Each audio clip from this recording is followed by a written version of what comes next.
Good evening, everyone. At 6 p.m, and I declare this ordinary council meeting open. I welcome everyone in the chamber and those watching on the live stream.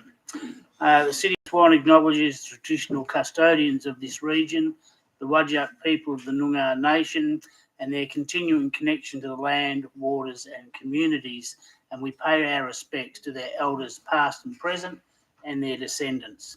Item 2 is the disclaimer. The terms and conditions of entry into this meeting are posted at the door as you enter. Please ensure that you have read and understood them prior to attending the meeting. Item 3, attendance and apologies.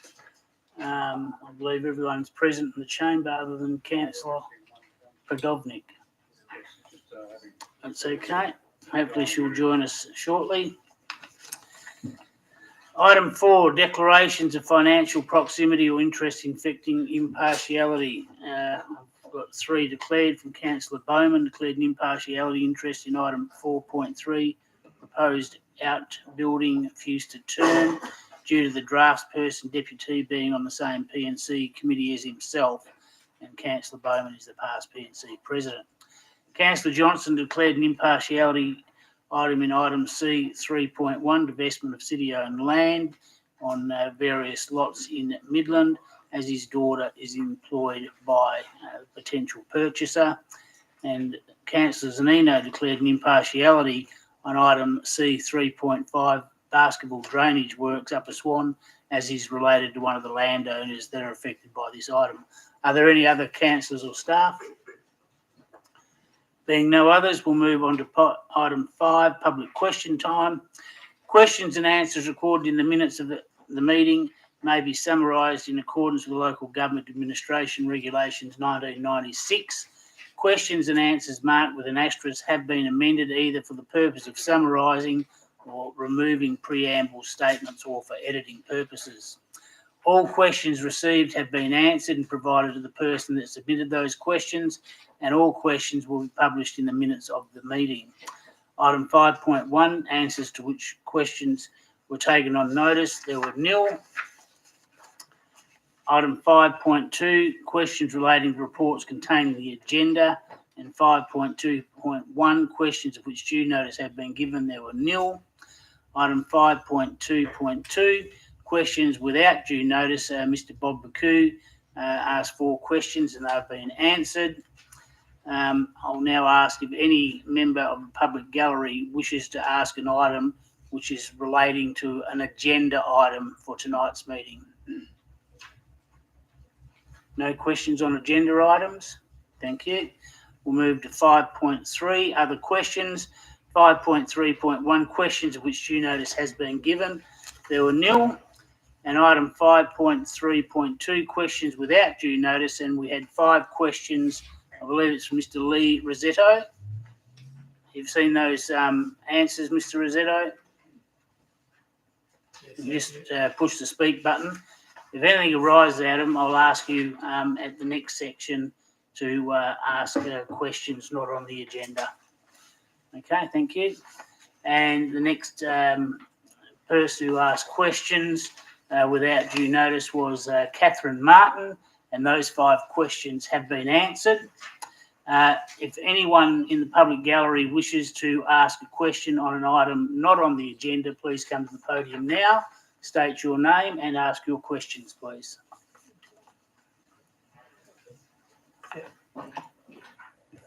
Thank you. I have a couple of follow-on questions from the ones that Catherine Martin and I submitted this afternoon.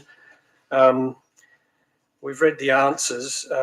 I'm going to ask a couple of follow-up questions on Kingsmeadow Oval, and Mrs. Martin will ask a couple of follow-up questions on the traffic issues raised on Market Street. So Kingsmeadow Oval is behind our homes on Market Street.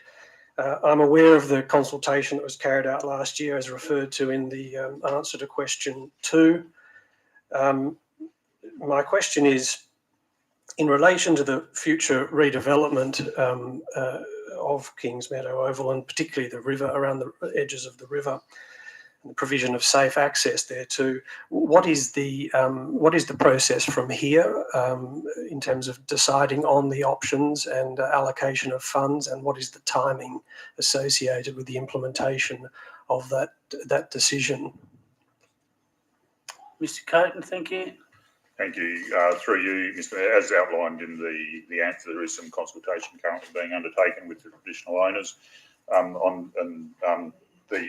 then a report will come back to council outlining the outcomes of the consultation, and then council will make a decision. It's not possible to outline what the time frames of those actions will be, because it will depend on the decision that council makes at that time in terms of which option or any variation of any options that they pursue. Thank you. I have one further follow-up question, if I may. Thank you, Mr. Rossetto. Yes. Given the uncertain time frame for the future redevelopment of the Kings Meadow Oval, and noting the response to the question 5 submitted by Mrs. Martin in relation to whether or not a gate can be installed preventing hoons accessing Kings Meadow on a daily basis after hours, I would ask, can any interim measures be taken to more effectively deter or prevent hoons accessing Kings Meadow and using it as a racetrack every night?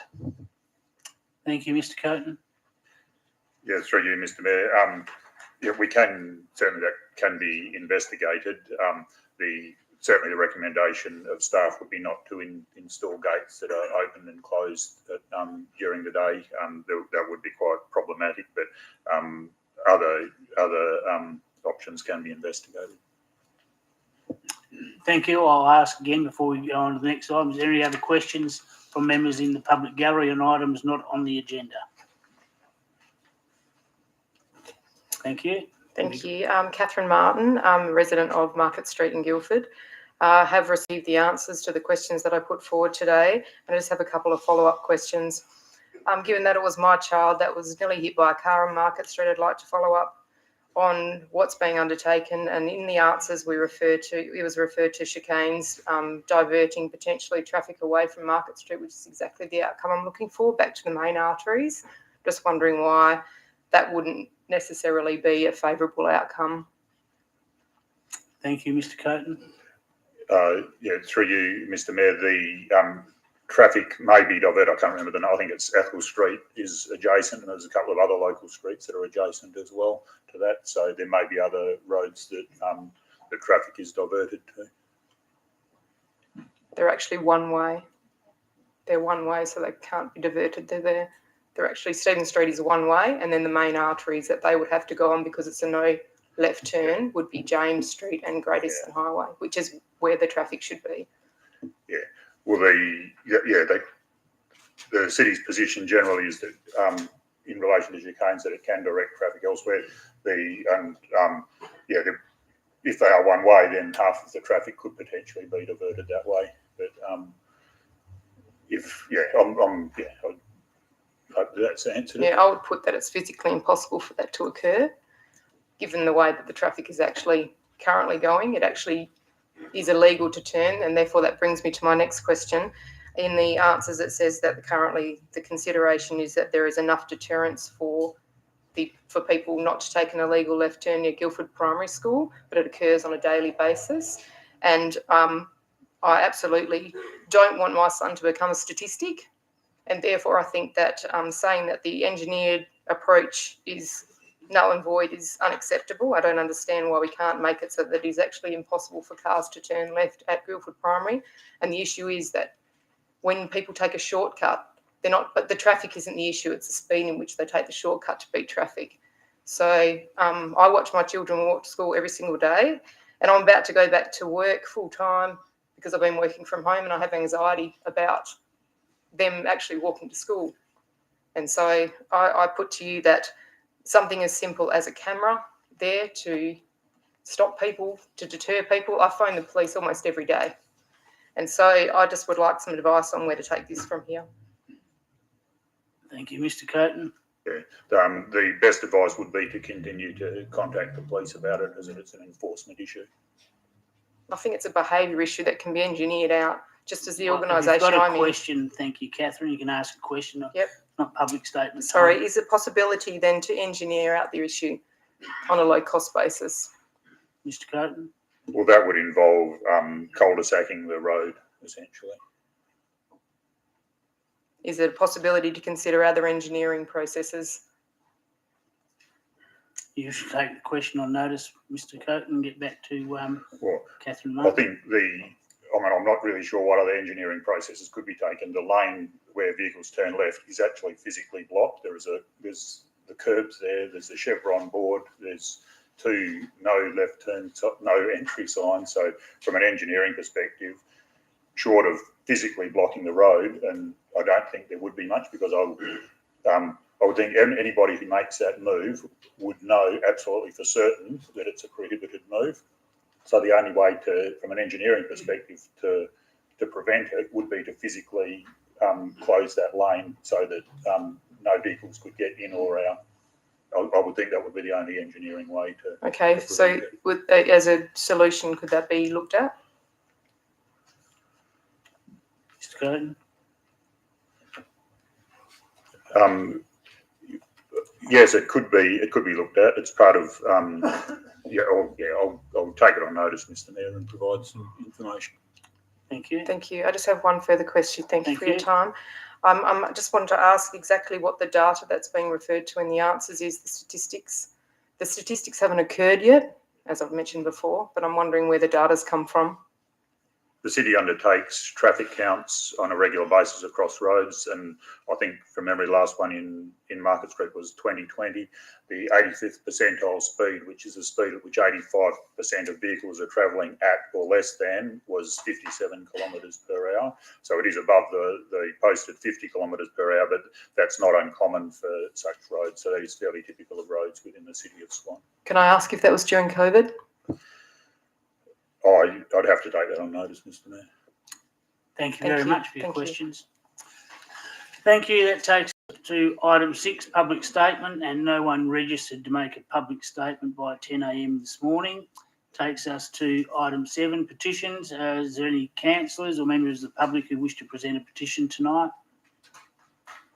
Being no petitions, item 8, deputations, and deputations for items on this agenda were heard at the agenda forum held on the 1st of February 2023, last Wednesday.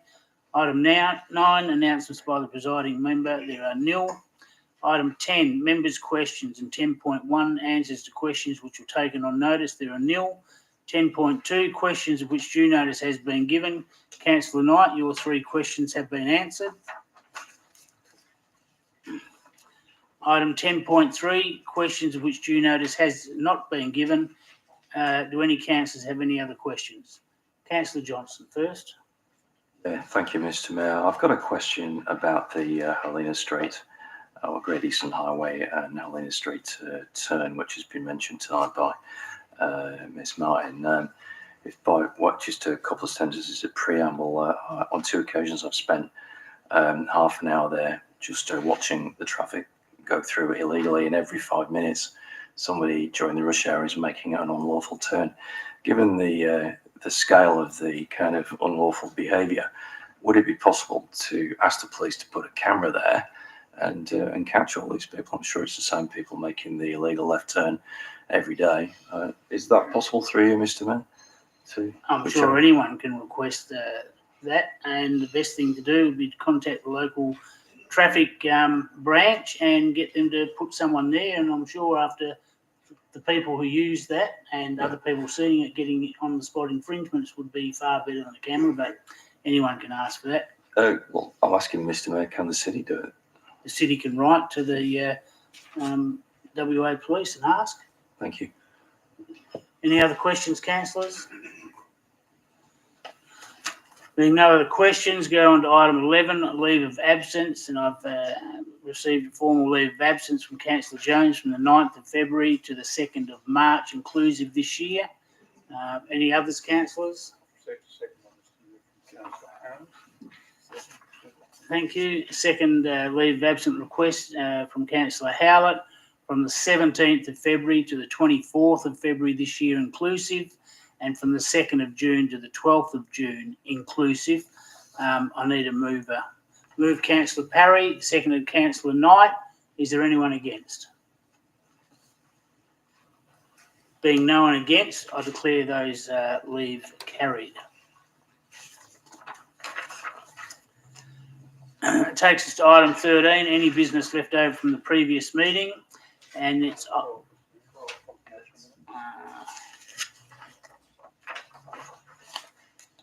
okay. Item 12, confirmation of the minutes of the ordinary meeting held on the 14th of December 2022. I need a mover and a seconder. Move Councillor McCulloch, seconded Councillor Jones. Is there anyone against? Being no one against, I declare that carried. Now we go on to item 13, any business left over from the previous meeting. The first item is item 13.5, council matters, is on page 15 of your agenda. Councillors, I suggest this item be dealt with as a complex motion. That is in two parts, with resolutions 1 to 7. If there is no more nominations for the audit committee are passed by a show of hands. And then resolutions 8 and 9 will be dealt with individually, given that there is more than one councillor who's nominated for these positions, and they'll also be held by a show of hands. I'm looking for a motion to deal with it. Councillor Catalano? Thanks. I would like to withdraw my nomination for the EMRC deputy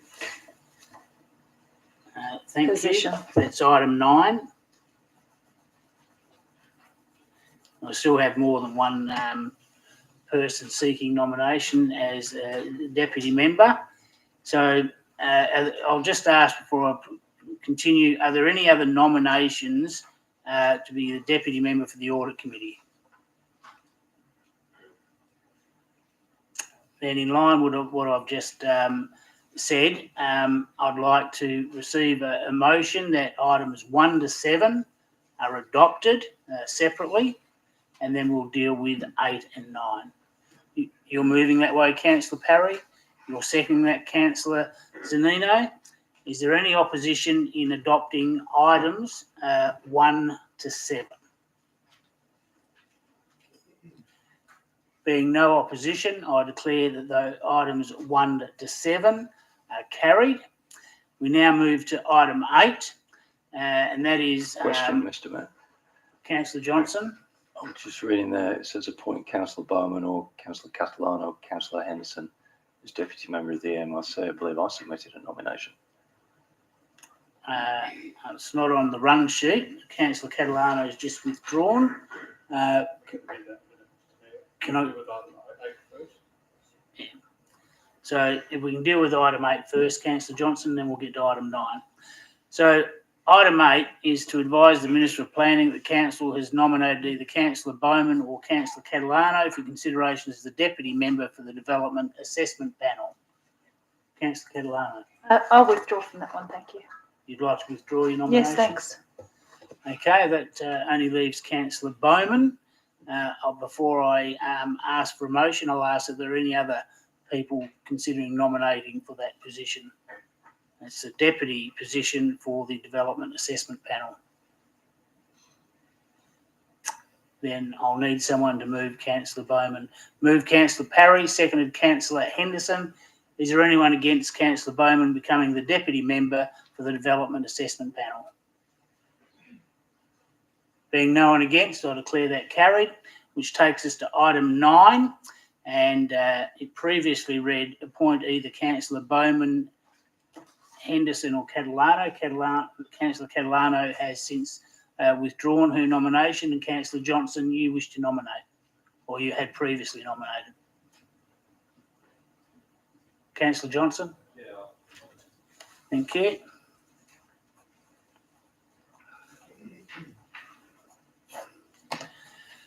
So there's 3 nominations for one position, councillors. That is Councillor Bowman, Councillor Henderson and Councillor Johnson, and we'll vote by a show of hands. I'll do them in alphabetical order, and if someone can get ready to count. Mr. Mayor, can I just ask why the change of process from how we've done it previously? It was on the advice of the CEO, and I read out when I first read the item, I think it's in your run sheet, that they will be also by a show of hands, 8 and 9, as well as if there's any more nominations for the audit committee, they'll be passed by a show of hands. I'll move the motion that Councillor Johnson be appointed to EMRC.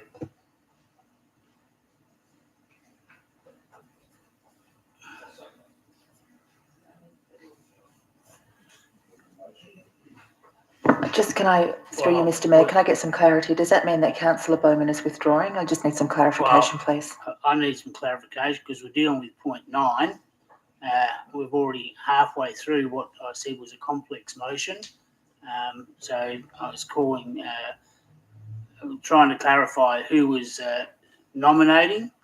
As I said, I had Councillor Bowman, Councillor Catalano, who's since withdrawn, Councillor Henderson, and Councillor Johnson said he had also would like to be nominated.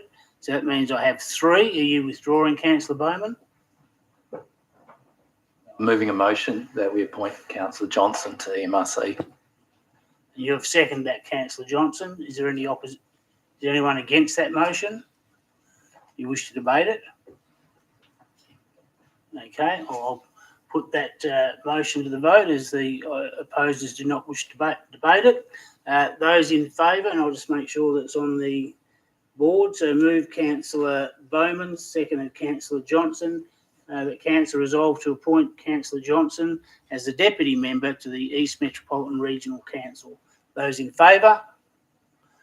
I have 1, 2, 3, 4, 5, 6, 7, being Councillor Bowman, Councillor Johnson, Councillor Howard. Can you just put your hands up again, please, so I can call the names out? Councillor Singh, Councillor Catalano, Councillor Knight, and Councillor Richardson. Everyone's in attendance. 7. The motion is lost. So I'm looking for another motion. Councillor. Move Councillor Henderson. Sorry, Councillor Bowman. I'll move Councillor Henderson. I think Councillor Congdon just beat you, so I didn't know if you were asking a question or you're clarifying something. So Councillor Congdon has now moved Councillor Henderson as the deputy member for the East Metropolitan Regional Council. Do I have a seconder? Councillor Parry. Is there anyone against? Do you wish to debate it? No. If you don't wish to debate it, I'll now put it to the vote by a show of hands. Those in favour? I have Councillor Jones, Councillor Bowman, Councillor Prodovnik, Councillor Congdon, myself, Councillor Parry, Councillor Zanino, Councillor Henderson, Councillor Richardson, and Councillor McCulloch. I make that 10. The motion is passed with 5 against, and the ones against were Councillors Johnson, Councillor Howlett, Councillor Singh, Councillor Catalano, and Councillor Knight. Thank you very much. That takes us to the next item. We're now moving to part. We have a question. She voted for it. We now move to part B of the agenda, and in part B, the adoption of recommendations contained with the items not withdrawn. And for benefit of members observing the meeting, the council uses an en bloc method of decision making. This means that agenda items where council supports the officer's recommendations are not debated separately. One vote is taken on all of the items, and the officer's recommendation is therefore the decision of this council. The following items have not been withdrawn for individual consideration and will be dealt with via the en bloc vote. Therefore, the officer's recommendation will be the decision of council, and that is in part B, item 2.4, item 3.1, item 4.1, item 4.2, item 4.4, item 5.3, item 6.1, item 6.2, item 6.4, item 6.5, item 6.6, and item 6.7. In relationship to item 6.3, summary debt write-off, an absolute majority is required. And in part C, item C 3.3, item C 3.4, and item 3.6. Do I have a mover and a seconder? Move Councillor Parry, seconded Councillor Bowman. Is there anyone against? Being no one against, I declare all those items carried as per the officer's recommendation. Now, a question, Councillor Bowman? Mr Mayor, I'd like to move a motion that council result in accordance with clause 2.2 of the City of Swan Meeting Procedure Local Law 2019 to amend the order of business as follows. 1, item 7.1, wards and representation review be the first item. 2, that if items C 3.1 and 3.2 have not been dealt with before the 8 p.m. 5-minute recess, that they are the next 2 items dealt with immediately after resuming the meeting. Thank you. I'll just wait for the minute clerk to get that up on the board.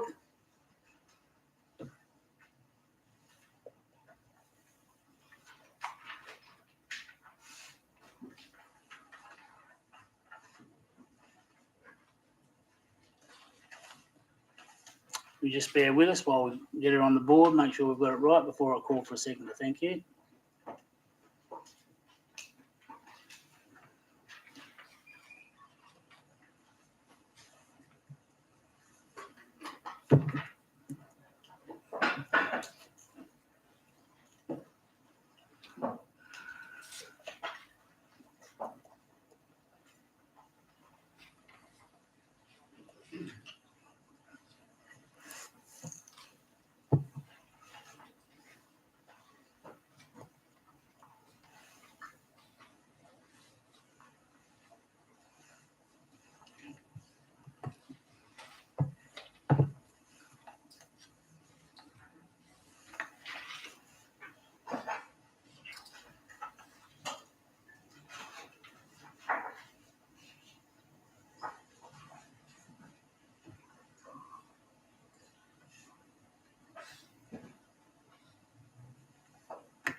Have you got that written down, Councillor Bowman? Have, If Mr we Mayor. can get it conveyed to the minute clerk so we get it recorded properly. I appreciate it. Thank you. Mr Mayor, it's a 10-minute recess, not a 5-minute recess.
I think item 1 needs to say item 7.1 ward and representation be the first item dealt with, or whatever the motion was from Councillor Bowman. And in item 2, if item C 3.1 and C 3.2 are not dealt with before the 8 p.m. recess, they are the next 2 items dealt with immediately after that break. You were second, Councillor Johnson. You asked a question. Yeah, I'd like to second it, but with a slight change that I think Councillor Bowman will. Well, I'll need agree to get a second first. Okay, well, can I second it and change it at the same time?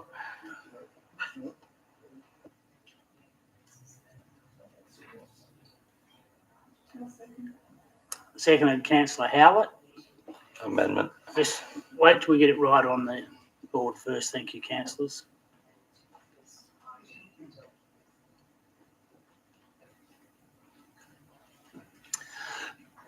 Okay, it's up on the board now. I've got a mover in Councillor Bowman, a seconder in Councillor Howlett. You wish to amend it, Councillor Johnson?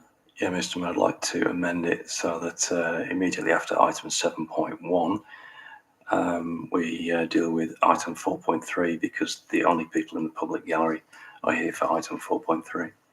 That's the mover. I'm happy to change that. Is acceptable to the mover and the seconder? Thank you. So we can put that item 7.1 to be dealt with first, immediately followed by item 4.3.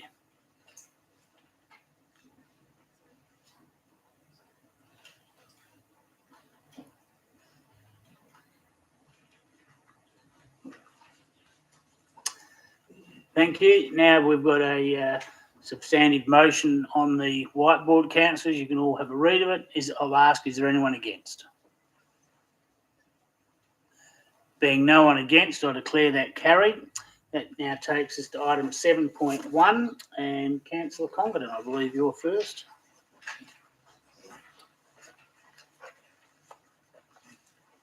It's on page 22 of the run sheet.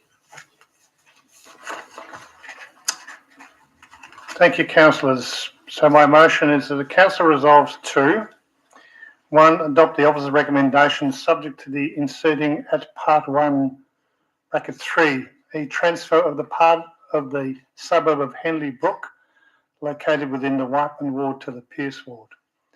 2, submit the advisory board that the minor deviation from the plus minus 10% ratio deviation should be accepted for the following reasons.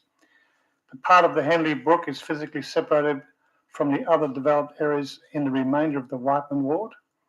The existing residential development Morgan Fields was part of the Ellenbrook development.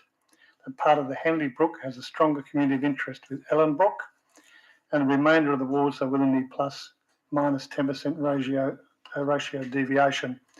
And record the reasons for changing of his recommendation as per part 2 of above. Thank you. Do I have a seconder? Councillor Catalano. Is there anyone against? You wish to debate it? Thank you. You've got 5 minutes for your debate. Thank you, Councillor.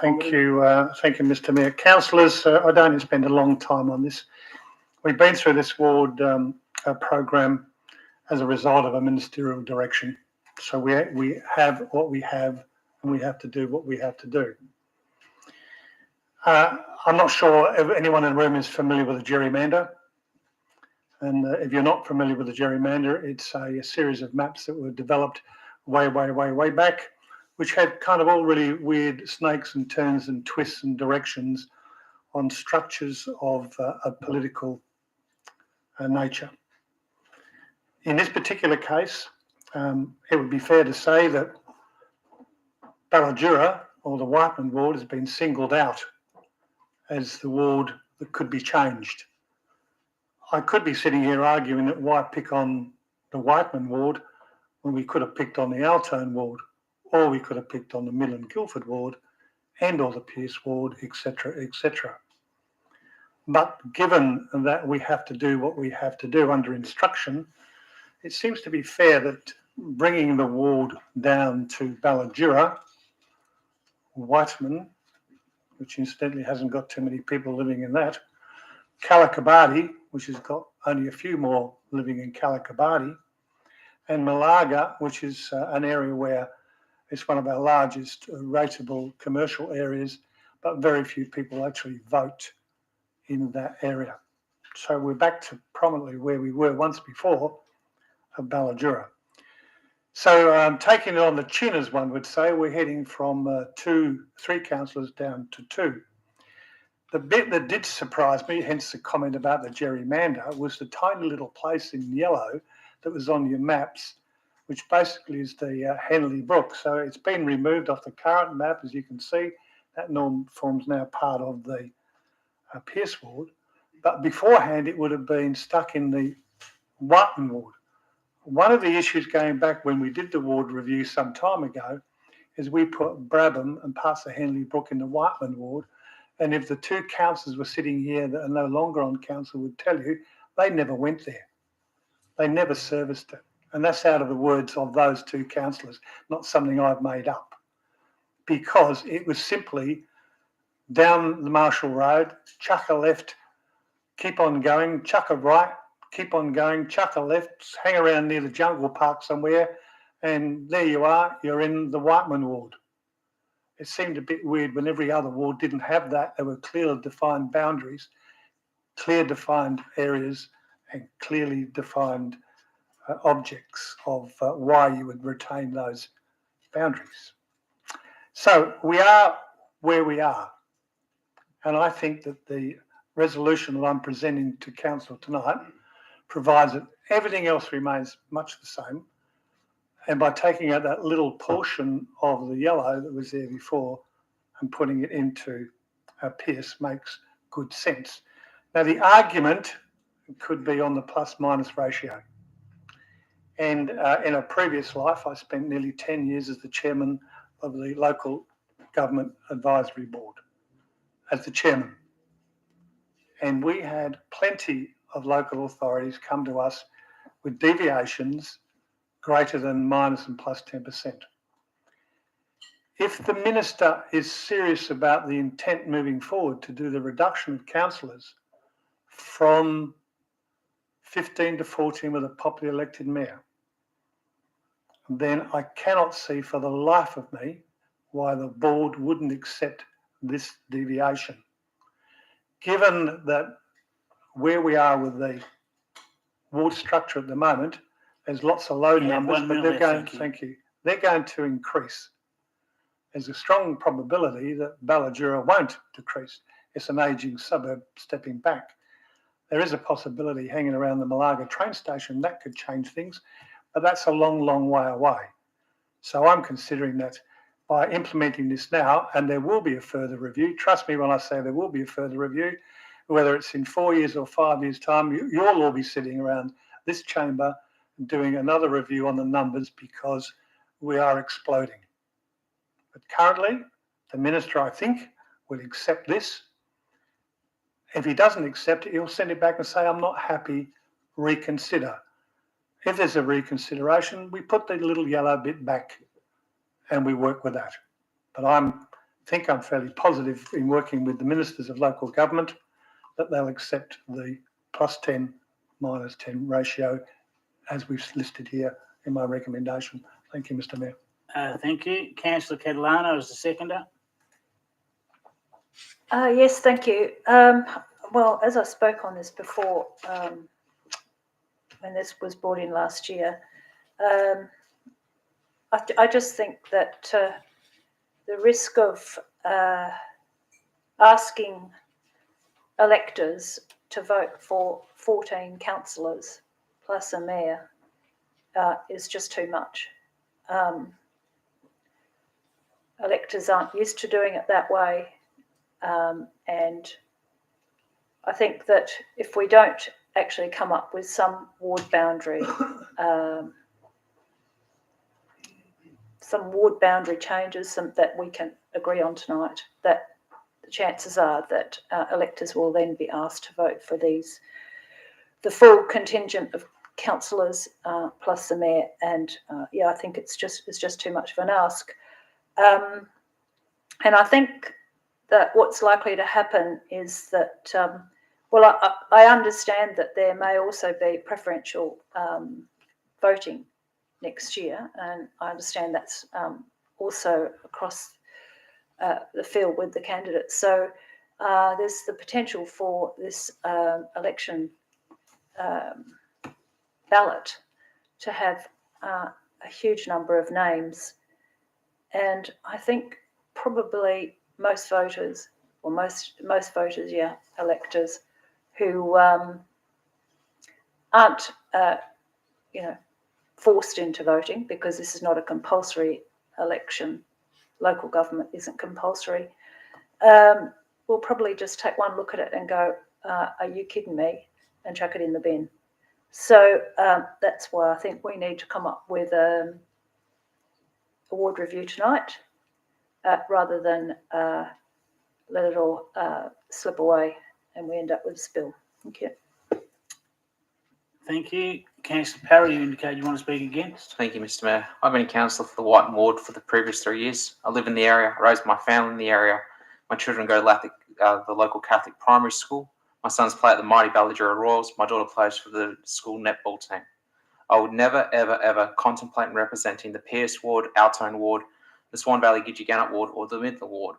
I'm a strong believer that local people should represent their local area in local government. This is not state or federal politics where we are aligned as a party.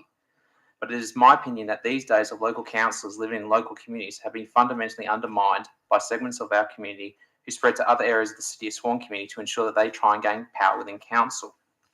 So the question is this: why don't we make it open and transparent to allow it to everyone and allow a district ward system? It will obviously favour some councillors, but they're already doing it now. So why don't we just make it a free-for-all? I'm more than happy to run a campaign within the whole City of Swan. It's not a problem for me at all. I'll even pay for the whole thing myself, unlike some other councillors. In regards to the reason why my rationale for a full spill in council is very simple. I was the only councillor who was absent for the October 22 meeting due to the fact I was taking my children for a holiday during school holidays. I would have voted against a directly elected mayor because I simply do not believe this would work in this council. It works in Stirling, it works in Wanneroo, but it will not work under this council, under the obstructionist attitude of councillors on both sides of the aisle. They're not willing to accept that a decision is made and will do everything in their power to Point stop of order, progress. Mr Mayor. What's your point of order, please? The reference to other councillors who didn't pay for their campaigns. I'd like to define what was meant by that comment. You want to explain, Councillor Parry? As you can see by the financial disclosures made by election day, I did not have any funding provided for me in the 2017, But you 2019. referenced other councillors Well, as... Hold on, Sorry, I haven't finished my answer, please, Councillor Councillor. Parry is giving an explanation. Thank And there have been other councillors that have disclosed financial disclosures in regards to it. That's my point I was trying to raise, Mr Mayor. Thank you. Thank you. You have no point of order. Perhaps if you said part payment, Councillor Well, Parry my would be more apologies, appropriate. Councillor. Thank Mr you. Mayor. All my fellow 14 other councillors voted to go down a path of directly elected mayor.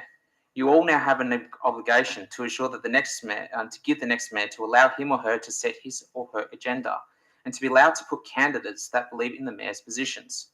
It is completely unfair to have a new mayor to have half of the council left over.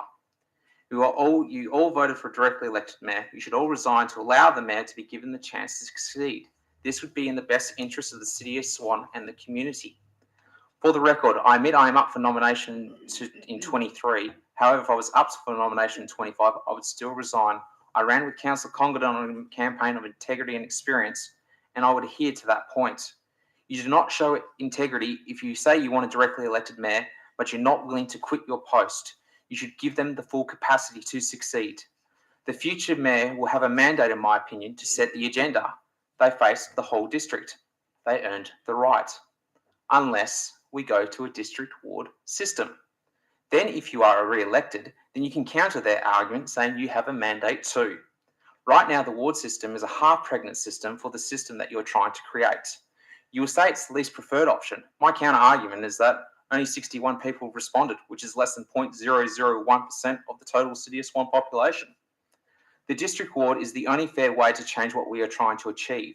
If you want to be treated on the same level, in my opinion, as the mayor, then you have to go through the same hoops as everyone else. After all, isn't that just fair? There is a general discourse of trust in politicians, not only from federal, state, but also local. The community believe that a lot of them act in our own best self-interest. If you truly want to rebuild trust in our community, spill this council. Give the new mayor a chance to succeed. Sure, you may lose your seat, and that will suck for you, but you will finally show the community that you put the community's interest first in front of the perceived agenda by giving the mayor a greater chance to succeed. Because after all, isn't that why we choose to do this honour to begin with? Thank you, Councillor Papp. Speaker for the motion. What's your amendment? Thank you, Councillor Bowman. Mr Mayor, I'd like to add a point F, that the area known as Orchid Park be transferred from the Altone ward to the Whiteman ward.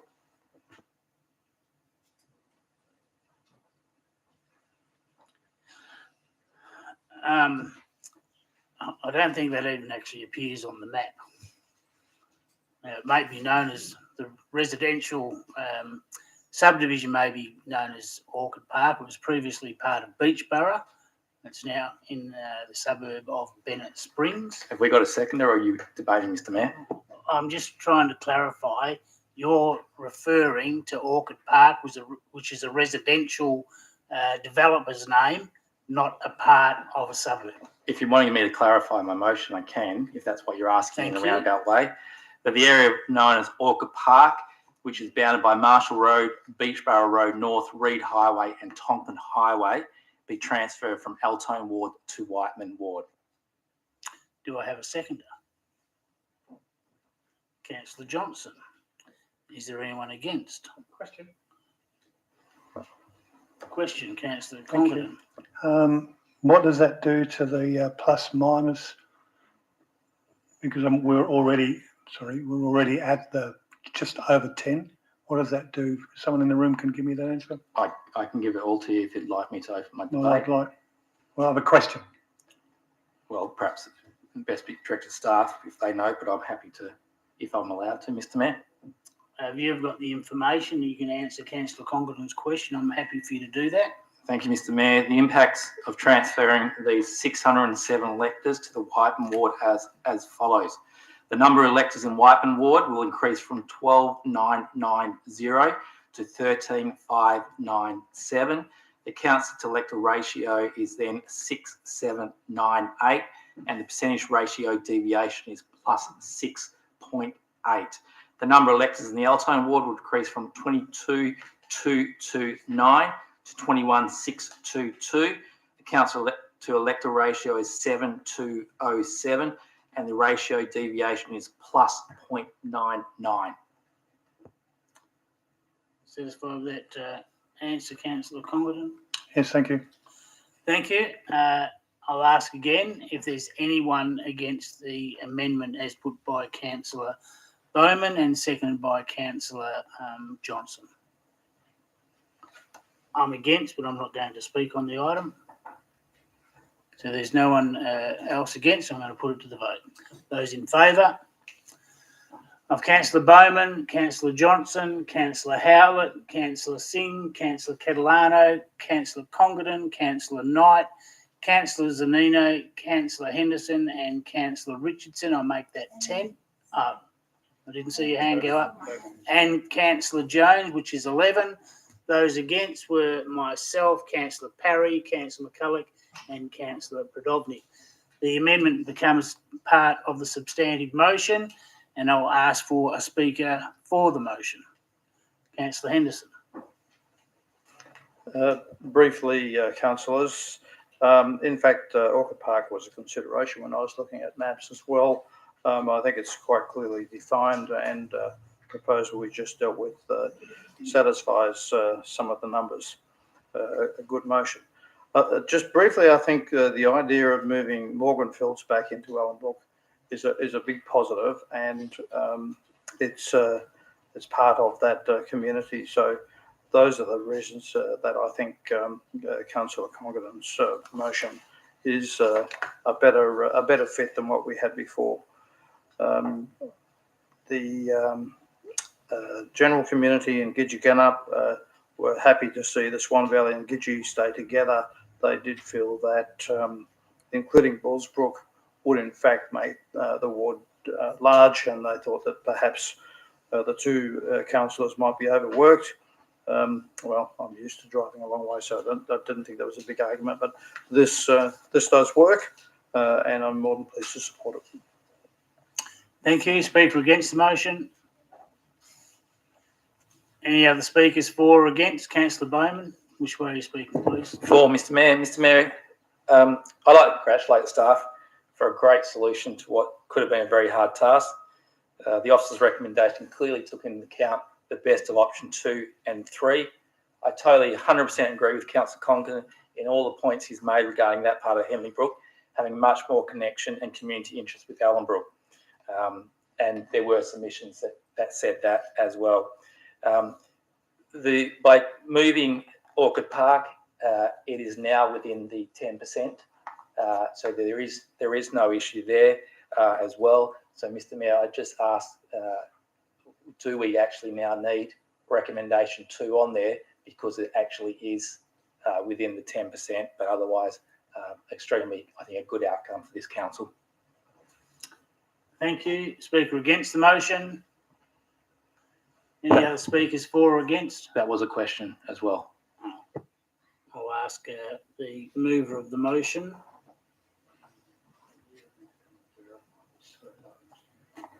Mr Mayor, I think it would be up to the staff to correct the report. Well, it's your motion.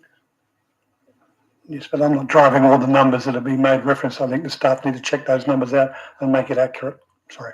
Thank you. I think it would be prudent to leave it in there at this point in time, Councillor Bowman. I'll ask, are there any other speakers for or against the motion? Being no other speakers, before I hand back to you, Councillor Congdon, I'm going to end the debate very briefly, and I'll hand the chair to you. So I support the motion. I didn't support the amendment because I don't believe that we should have excised part of one suburb, but I accept the decision of council. Part of Bennett Springs should stay with Bennett Springs because it's in the Eltone local area plan, not the Whiteman local area plan. It'll just be confusing to residents, but that's been and gone.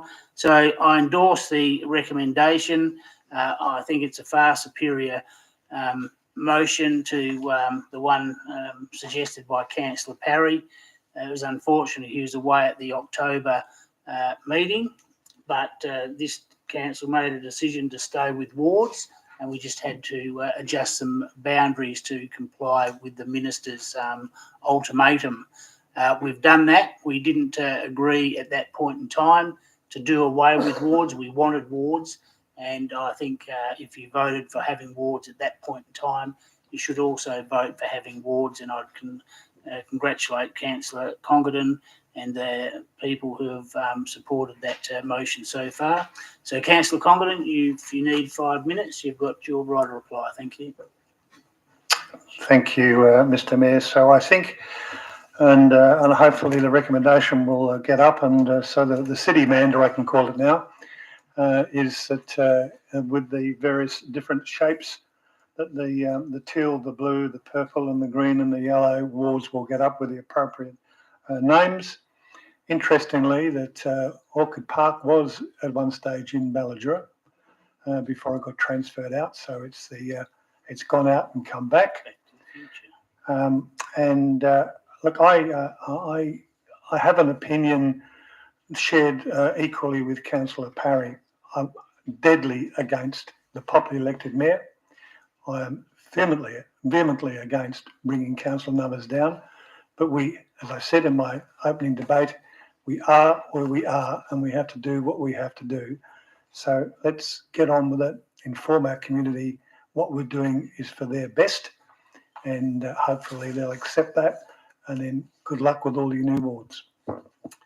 Thank you. I'm now putting the motion. Those in favour of Councillor Jones, Councillor Bowman, Councillor Prodovnik, Councillor Johnson, Councillor Howlett, Councillor Singh, Councillor Catalano, Councillor Congdon, myself, Councillor Knight, Councillor Zanino, Councillor Henderson, Councillor Richardson and Councillor McCulloch. I make that 14, with one against being Councillor Parry. The motion is passed. I believe that now takes us to item 4.3. Councillors, should be on page 209 of your agenda.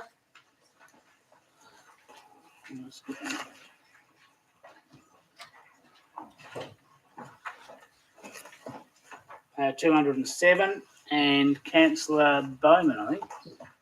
Thank you, Mr Mayor. Mr Mayor, I move that council resolves to not approve the development application for the outbuilding at lot 5815, number 8, Houston Turn, Ellenbrook, for the following reason. It does not comply with State Planning Policy 3.7. It does not avoid any increase in threat of bush fire to people, property and infrastructure, which is an objective of Planning Policy 3.7. Exemption to Planning Policy 3.7 can only apply where there is not intensification of land use and or the proposal is not increasing the bushfire threat, and DFS has not been consulted on this application. Number 2, advise the applicant and the owners of the resolution. Mr Mayor, noting I didn't read out in A, policy measure 6.7.2. Thank you. Do I have a seconder? Councillor Johnson, is there anyone against? There is. Do you wish to debate it? Yes, thank you. Thank you. You have 5 minutes to open your debate, Councillor Bowman. Thank you, Mr Mayor. Councillors, the application before us was previously an auxiliary accommodation, which is not permitted. The applicant has changed the application to an outbuilding. So I asked the question, what has changed? What is different? Nothing that I can see. The full bathroom is still part of this application. There's no change to the structure. It still has the windows, sliding doors, ceilings, etc. And there's even still the kitchen sink. The site for this outbuilding is on an existing concrete slab that was previously approved for a games room, but was not built. Since this time, there's been changes to the legislation regarding building in fire-prone areas. This property is a BALFZ, a flame zone, the highest you can get. The fact that the current slab is already there should not be taken into account, as we now know a lot more than we did back then when the games room was approved about building in a fire zone area. Council State Planning Policy 3.7, planning a bushfire area, directs land use should address bushfire risk management in Western Australia. It applies to all land which has been designated as bushfire prone by the Fire and Emergency Services Commissioner, which this property has been. 3.7 seeks to guide the implementation of effective risk-based land use planning and development to preserve life and reduce the impact of bushfire on property and infrastructure. The application does not avoid any increase in the threat of bushfire to people, property and infrastructure, which is an objective of Planning Policy 3.7. The application is not exempt to Planning Policy 3.7, as the exemptions can only be applied where there's not an intensification of land use and or the proposal is not increasing the bushfire threat. Staff have indicated there is no intensification of land use, but it's not been satisfactorily demonstrated that it does not increase the bushfire threat. In fact, the opposite could be said. 6.7.1 of the policy 3.7 states, A, where full compliance of 6.5C cannot be achieved within the boundary of the development site, evidence must be provided demonstrating to the fullest extent possible how the bushfire protection criteria has been addressed and provide justification for those criteria that have not been met. B, ensure that the bushfire hazard level is not increased and or the ability to manage bushfire-related hazards on adjoining lands is not otherwise adversely affected. C, ensure the siting of the building within the boundary of the development site has been optimised to reduce the bushfire impact. D, give holistic consideration to existing emergency services in the area, existing road networks, water provision, existing places that could function as an emergency evacuation centre in a bushfire event, the surrounding landscape issues that may arise in the course of a bushfire, both during and post-event, any other contextual issues. And finally, DFES said absolutely no way with the previous application as an ancillary building. They have not been given the opportunity to comment on the building now to be used as an outbuilding. Councillors, we've all seen the results of bushfires. We need to ensure we keep our community safe, and as such, at least until DFES have indicated that they support this application, then I cannot support it in its current format. Thank you. Councillor Johnston as a seconder. Yes, Mr. Mayor, just looking at the map on page 215, looks like it's fairly sparse bushland. I know that's not very scientific, but in this location, given the proposed use and given the proximity of the road and also the availability of reticulated water for fire trucks, it's my view that it's safe, so that's why I'm supporting it. I'd encourage councillors to support it as well. Thank you.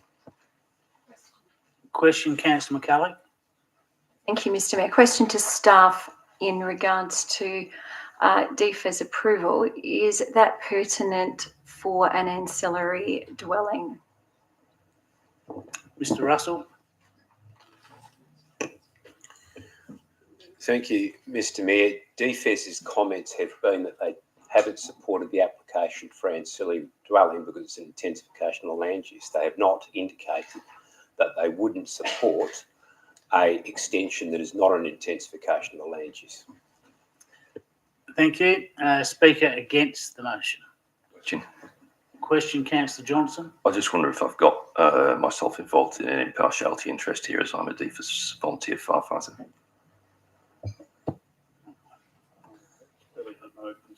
I don't see there's a connection or nexus. Councillor Johnson. Speaker against the motion. Councillor McCulloch, you're first. Thank you.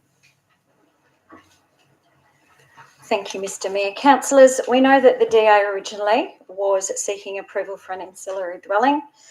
This is now an outbuilding. Dimensions, setbacks, etc., and its impact on the site otherwise comply. The State Planning Policy 3.7, the planning in bushfire-prone areas, had set out the criteria for a minor development such as a single house and outbuildings associated with the house on a lot greater than 1,100 metres square, which this application proposes. So yeah, the applicant is proposing to construct the outbuilding to the standards applicable for a BAL FZ rating set out in our Australian standards. Councillors, if you read through the report and the officer comment pertaining to Councillor Bowman's proposed motion, you'll see, as you've read through and detailed and reconciled the informations and the approvals and the pertinent facts, the practicalities, and I am really satisfied that through our city officers, with what has gone before, that we have a rigorous application here. City staff are satisfied that the application meets the criteria of 6.7.1 of State Planning 3.7 pertaining to that minor development. Staff noting this and that the proposal no longer represents an intensification of the land use and that the structure will be constructed to the highest bushfire risk mitigation standards, approval is recommended. In the report as well, Councillor, as you would have read through a lot of those smaller details, even this outbuilding built to these standards, it actually states it may provide a little bit more protection from a potential fire and ember attack with such an ancillary dwelling. I'm not going to keep going on, all the information is there, but I do believe it's rigorous and that it reconciles to the fact that this is completely capable of approval. Thank you. And if this is not supported, I would encourage you that I will foreshadow the officer's recommendation. Thank you. Speaker for the motion. Speaker against the motion. Councillor Henderson. Briefly, councillors, I don't know if any of you have been to the site. I went and had a look at it just to be comfortable with what was being proposed.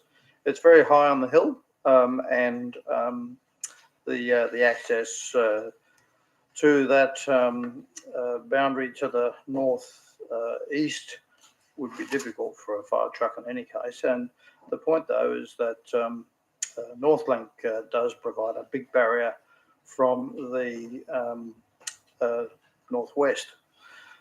So the point is that where this outbuilding is located, it may be within a distance for a flame zone, but in terms of a threat from fire, particularly from the east, in fact, the house is probably more exposed from the east than this outbuilding.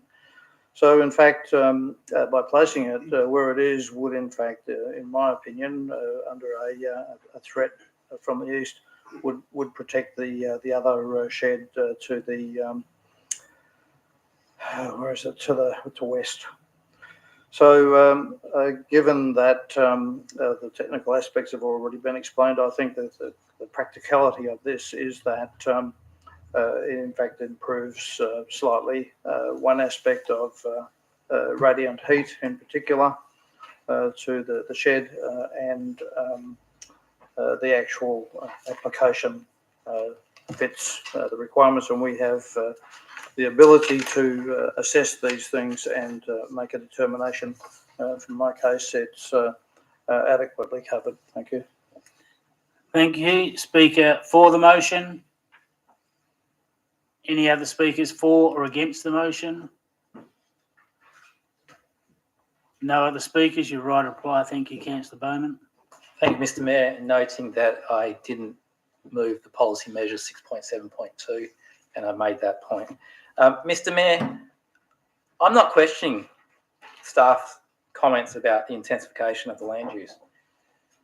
But planning policy 3.7 quite clearly says that it's either not the intensification of land use and or the proposal is not increasing the bushfire threat.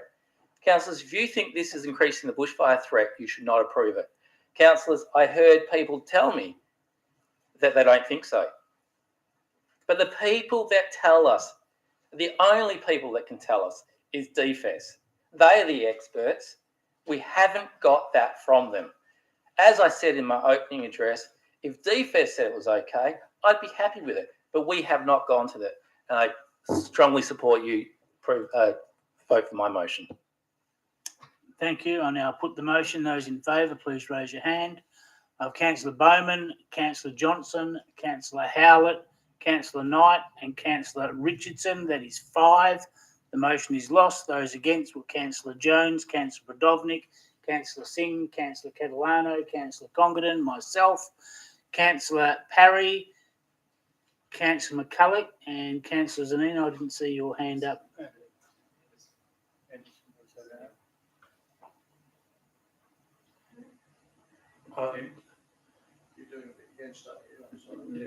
The against. Yes, thank you. And Councillor Zanino, against. So Zanino, Henderson and McCulloch, which is 10. Councillor McCulloch, you foreshadowed the officer's recommendation. Thank you. Do I have a seconder? Councillor Jones, anyone against? Do you wish to debate it? I'll put it to the vote. Those in favour. I have Councillor Jones, Councillor Brodovnik, Councillor Johnson, Councillor Howlett, Councillor Singh, Councillor Catalano, Councillor Congdon, myself, Councillor Parry, Councillor Knight, Councillor Zanino, Councillor Henderson and Councillor McCulloch.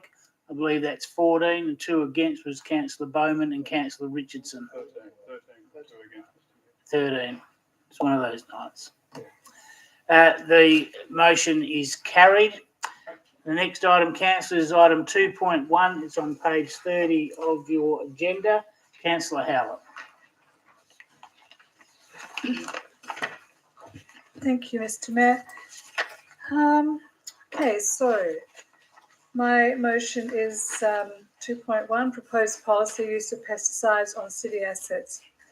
I move that the council resolve to 1, adopt the updated draft policy for the use of pesticides on city assets with the following amendment, and that is E, the inclusion of E, pesticides will only be used when all other methods of pest control and management have been found to be impractical.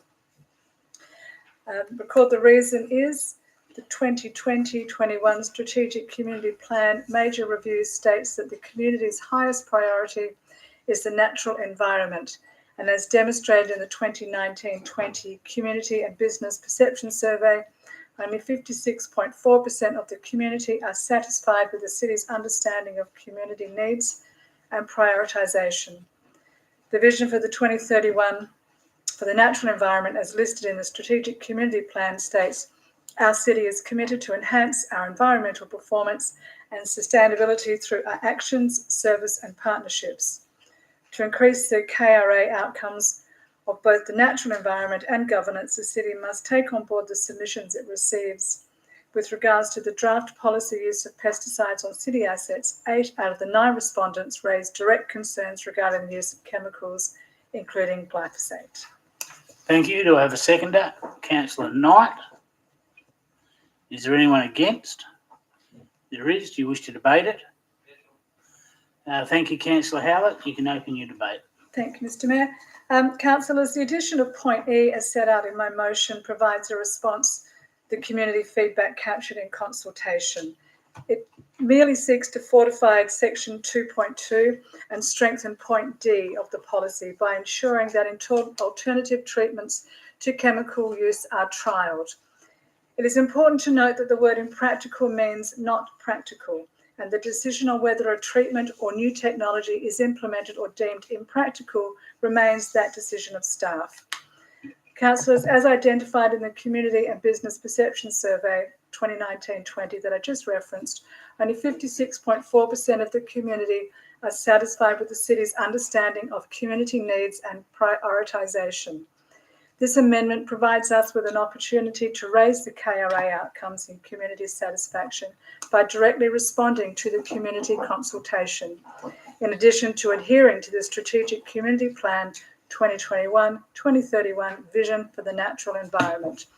That being, our city is committed to enhance our environmental performance and sustainability through our actions, service and partnerships. Councillors, please support my amendment. Thank you. Thank you, Councillor Knight, as a seconder. Thank you, Mayor. Glyphosate's the big one. Many people have concerns about glyphosate. According to my research, 1997 was the last time it was reviewed in this country about its use by the Australian Pesticides and Veterinarian Medicine Authority. In 2015, the International Agency of Research into Cancer found that there's a probable, glyphosate is a probable carcinogenic to humans. We also have 700 Australians currently in a class action, which is going to be heard this year against the use of Roundup. In the US, $10 billion has been paid out by the courts. Not by the courts, I should say, by a settlement by the Bayer or maybe Monsanto.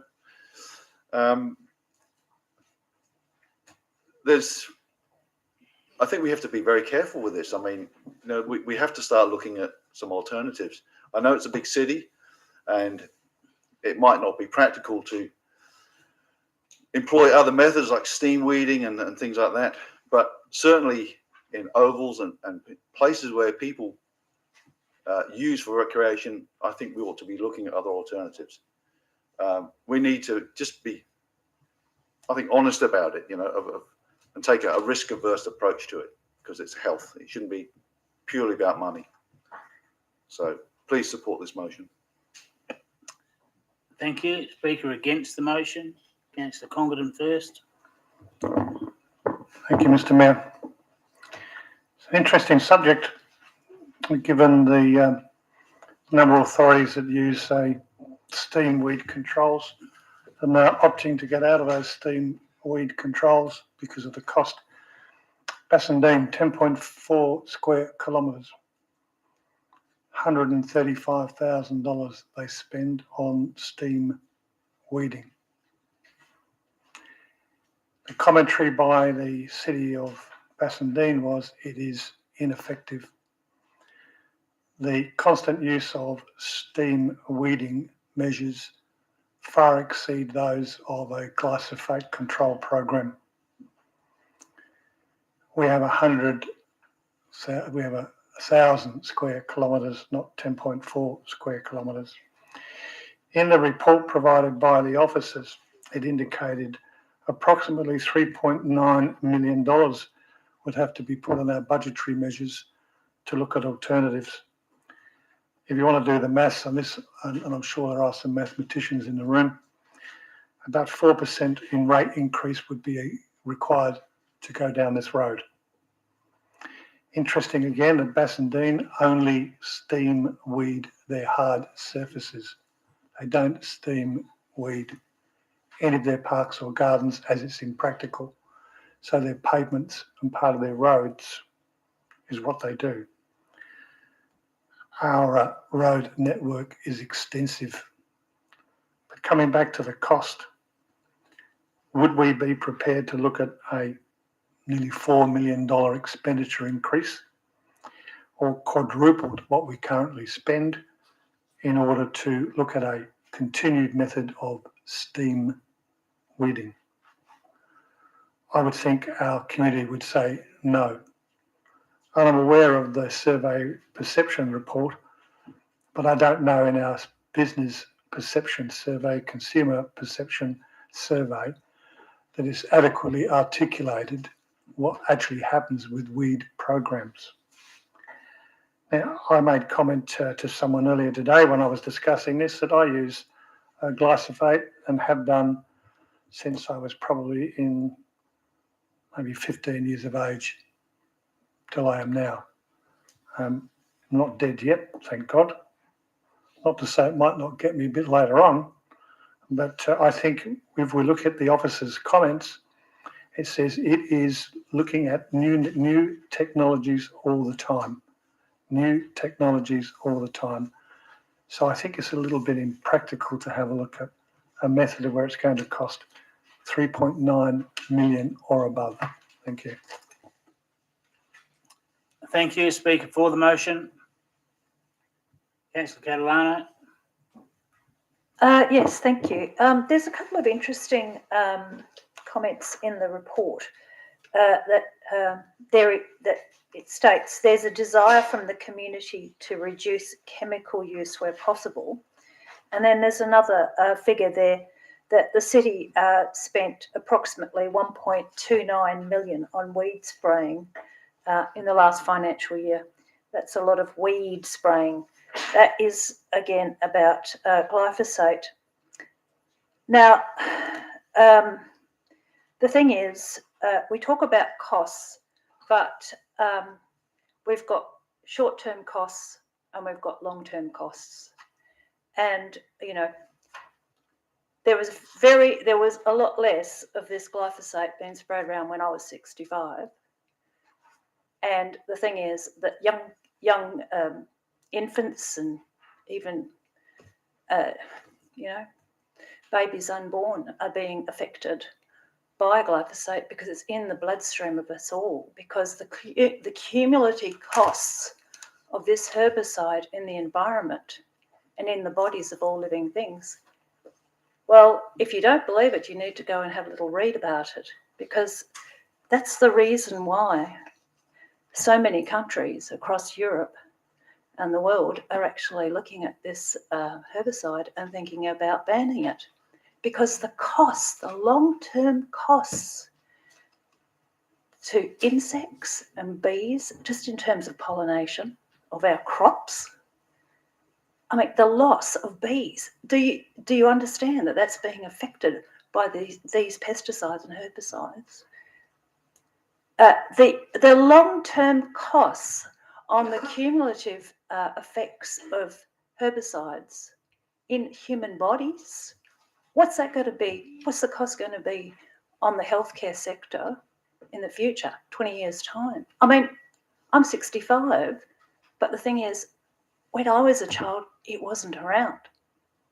It's adding up in our waterways, it's adding up in our soil, there is a component of the herbicide that just simply doesn't degrade.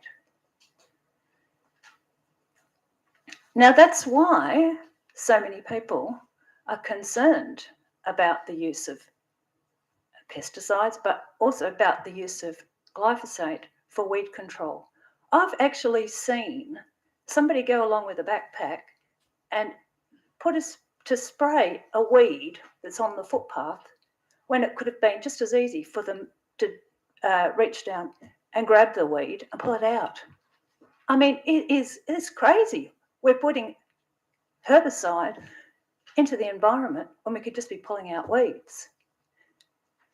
And the other thing I want to say is this motion is not about actually completely eliminating the use of herbicide. Obviously, there are going to be constraints. It's about looking at minimising it and looking at herbicide and poisons of all sort, pesticides of all sort, using them as a last resort, because there are other ways of dealing with pests. And there's also other ways of looking at pests. I mean, are things really pests? You know, people say that a lot of the weeds in our environment, they shouldn't be there.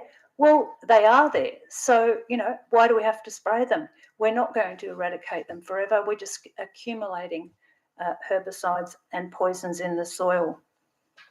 So You have 1 minute left. thank you. So I want you to think about the long-term costs to the environment, not only human health, but the health of our ecology.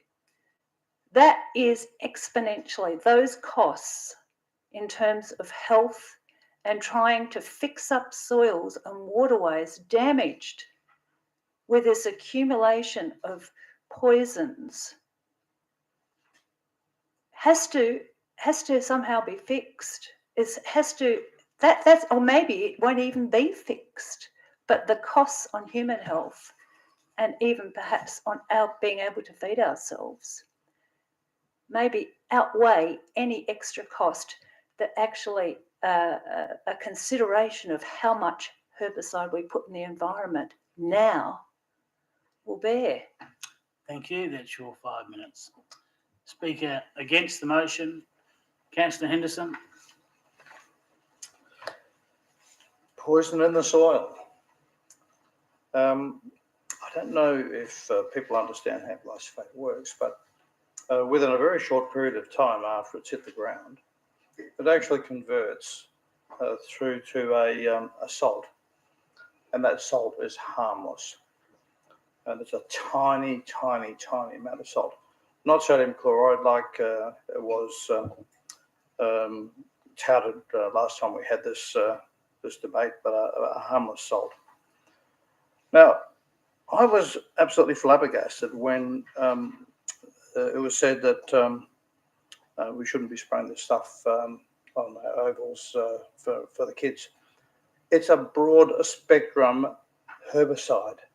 Why would we spray it on our ovals? We're going to kill all the grass. We don't do that.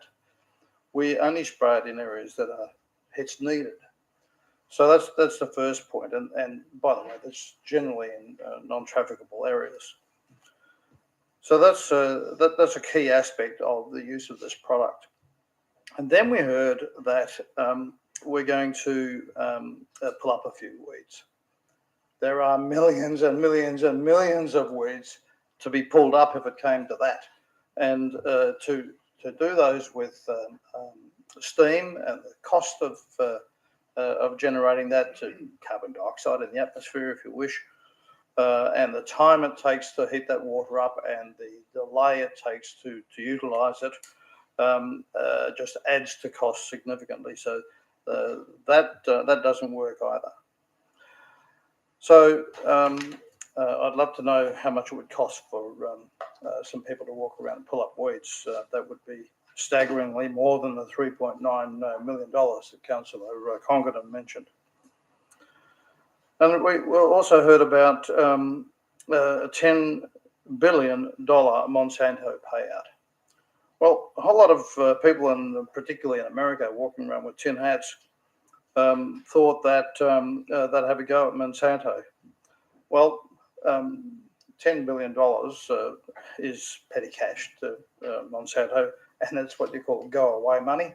So effectively, the 10 billion isn't an argument about whether or not it's a danger or a poison. There is absolutely no evidence that it's a poison. I want to make a point too about the science. These days, when you put a crop in, I'm just talking broadly about glyphosate use, is that if you till the land, you actually damage the soil biostructure. These days, you don't till the land anymore. You go along and you spray it with the glyphosate, leave a little bit of salt residue behind, kill all the weeds off, then you go plant your crop. And so the point is that that is being used for broad spectrum pasture management and developing of ground for our grain crops. Our grain crops have increased 4 to 5 times as a result of the ability to utilise products like this. They are so safe that I'm told you could drink it. There's a guy who's a scientist that I know that's been very active in this area. So if we want to talk about chemicals, we want to talk about, if you want to get serious and talk about some herbicides that might be dangerous, some herbicides are dangerous. You've got to make sure you utilise and use them well. Fusilade, do you know about Fusilade? It's actually used quite broadly, but you've got to use it right. So 1 minute left, thank you. Thank you. The point is, read about it, learn about it, know about it.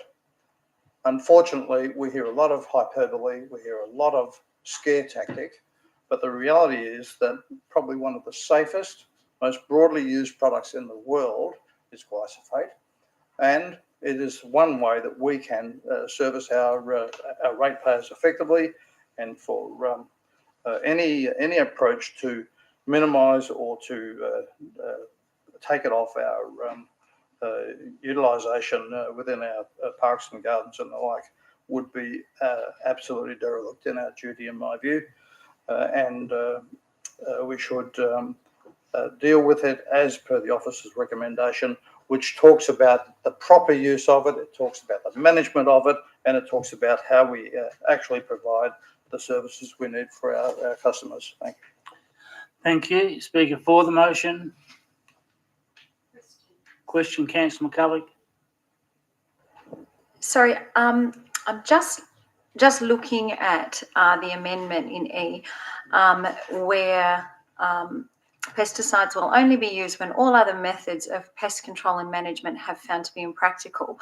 So yes, the definition of impractical, and maybe a question for city staff, where are the parameters around impractical? Because it leaves a very big grey area where there's no, quantification of what deems what. So I think it's kind of left it very, very wide open where there are no specifics. Thanks. Thank you, Mr. Coates. I think it's in the officer's comment. Yes, through you, Mr. Mayor, and it certainly is a question of subjectivity in the current policy or draft policy as it stands in point D says alternative treatments to reduce chemical use and maximise new technology shall be trialled and implemented where appropriate. And so staff believe that covers the situation for us to try and move away from chemicals where appropriate. We did have a bit of a discussion, and I consulted with the manager of governance in relation to the definition of impractical, and it was felt that impractical was a higher test than appropriate. So I know I haven't answered your question, but that's because it's not possible to say, well, this is where it lands impractical. For different people, may have different meanings in this context. But staff believe that that it is adequately covered in D, but the impractical was felt to be a higher test than appropriate.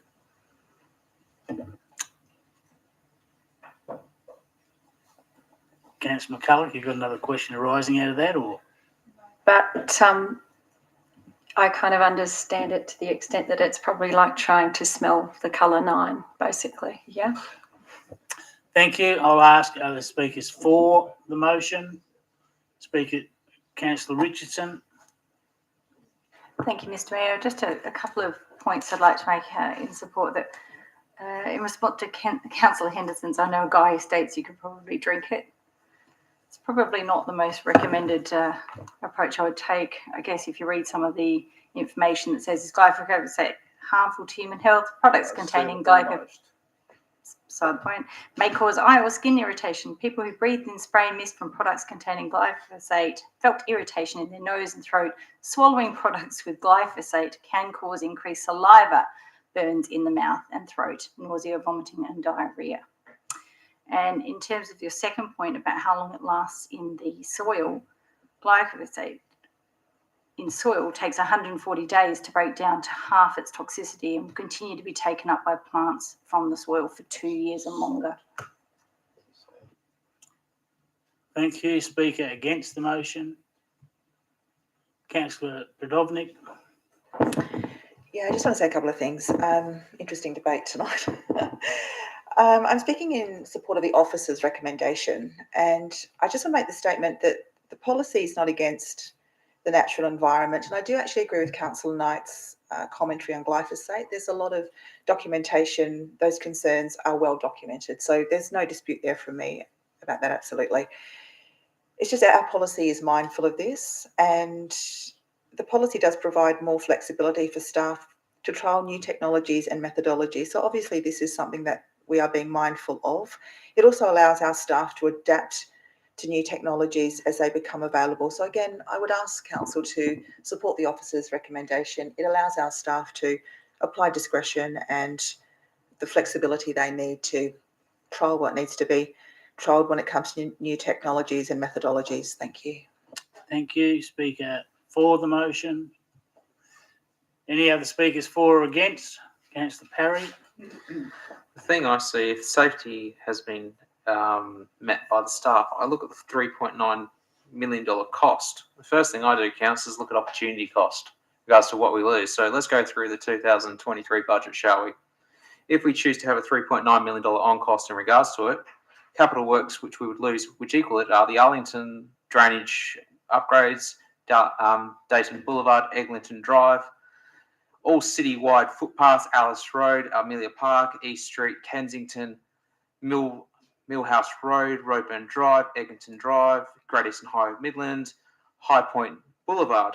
All bridges would be cancelled. So you look at Bells Rapids Footbridge, Benara Road Footbridge, Brockman Tributary Bridge, Ellenbrook Bridge, Helena Valley, Helena River Bridge, Mary Street Footbridge, Military Road Footbridge, Morrison Bridge, Mountain Wetland Park Viewing Platform, Small Brook Retreat Culvert, and Warraloo Brook Bridge plus one active Midland as well for $3.9 million. That's a fair chunk of change to lose from your budget, isn't it, councillors? And that's just this year, not next year, not next year, not the next year, not the next year, not the next year, next year, next year, next year. It could be up to $40 million or $39 million over 10 years, which is a substantial increase in rates. So I like Councillor Howlett to address whether two things. Either she's willing to increase rates by 4% or what services she wants to cut. What's your point of Thank order, you. please? My motion purely mentions that pesticides will be used only when all other methods of pest control management are found to be practical. It does not state that pest control using pesticides will not be prioritised. Nowhere in there does it state that. And nowhere in my argument do I state that. So to raise the point... You're actually entering in your right to reply rule. You have no point of order. Thank you. And therefore, I'd like to foreshadow the officer's recommendation, Mr. Mayor. Thank you. Thank you, Councillor Parry. I'll ask, are there any other speakers for or against the motion? No other speakers. Councillor Howlett, you have your right to reply. Thank you. Thank you. As I was saying, my motion is not about stopping the use of chemical pesticides. In fact, my motion doesn't even mention glyphosate. That was mentioned by residents that submitted respondents to the draft policy. My motion is about fortifying point D of the motion, where appropriate is perhaps almost as lightweighted as impractical or as open for subjectivity. but it's about supporting. It's basically saying, let's ensure, it's fortifying that point D by saying that we won't be limiting treatments. That's not what this is about. It's about using information gained from other channels, i.e. other councils perhaps, using up-to-date research and scientific studies to assist staff in ascertaining what pest control method is practical to use. That's what it's about. It's about fortifying point D. It's not about stopping the use of pesticides. So I just wanted to make that really clear, because it seems that glyphosate has touched a real nerve. It's not that I put this into the motion at all. That has been what has been brought to us by the community. Deemed impractical, that is going to be a choice or a decision made by staff, and they're going to come at that through obviously, you know, research and sensibility, and of course costs are going to be part of that. The application of something, I totally agree, Councillor Parry. Why would we? That's an impractical barrier. The cost of something certainly is relevant to something's practicality, but it means that isn't the only barrier. It means that we look at everything to ensure that we have researched the non-pesticide use as much as possible. I am aware that we've got 2 new cameras targeting that were purchased to go on the back of our trucks to better target and direct the use of the pesticides when we do our weed control, and that's great, and that's a practical use of a pesticide, but it's being mindful about costs as well. So essentially, the additional point E is going to fortify and strengthen the city's resolve, and which is that the community wishes for the natural environment to be protected, and is, as I mentioned many times, listed very high or number 1 as a priority in the strategic community plan. Thank you. Thank you. I'm now going to put the motion. Those in favour of Councillor Johnson, Councillor Howlett, Councillor Singh, Councillor Catalano, Councillor Knight and Councillor Richardson, which is 6. The motion is lost. Those against were Councillor Jones, Councillor Bowman, Councillor Podovnik, Councillor Congdon, myself, Councillor Parry, Councillor Zanino, Councillor Henderson and Councillor McCulloch. Councillor Parry, you foreshadowed the officer's recommendation. Yes, I did, Mr. Mayor. Thank you. I'm seeking a seconder. Councillor Jones. Is there anyone against? Do you wish to debate it? No one wishes to debate it, then I'm going to put it to the vote. Those in favour of Councillor Jones, Councillor Podovnik, Councillor Johnson, Councillor Singh, Councillor Congdon, myself, Councillor Parry, Councillor Zanino, Councillor Henderson, Councillor Richardson and Councillor McCulloch. I think that was 11. So the motion is passed. Those against are Councillor Bowman, Councillor Howlett, Councillor Catalano and Councillor Knight, which is 4. The next item, Councillor, is item 2.2. Yes, Mr. Mayor, at this point, may I ask that we that I move a motion to suspend the local law 2.2 order of business to allow the presentation of a petition by Miss Angela Charlesworth, who is in the public gallery and who has unfortunately arrived late and is not familiar with our procedures. It is about an important matter for the people of Swan View, and I think, as we can be confident this meeting will not take too long tonight, we could accommodate this on this occasion. Thank you. So what clause are you seeking to change? Suspend 2.2 order of business so that one petition may be heard from Miss Angela Charlesworth. Well, we've dealt with petitions earlier on, Councillor Johnson.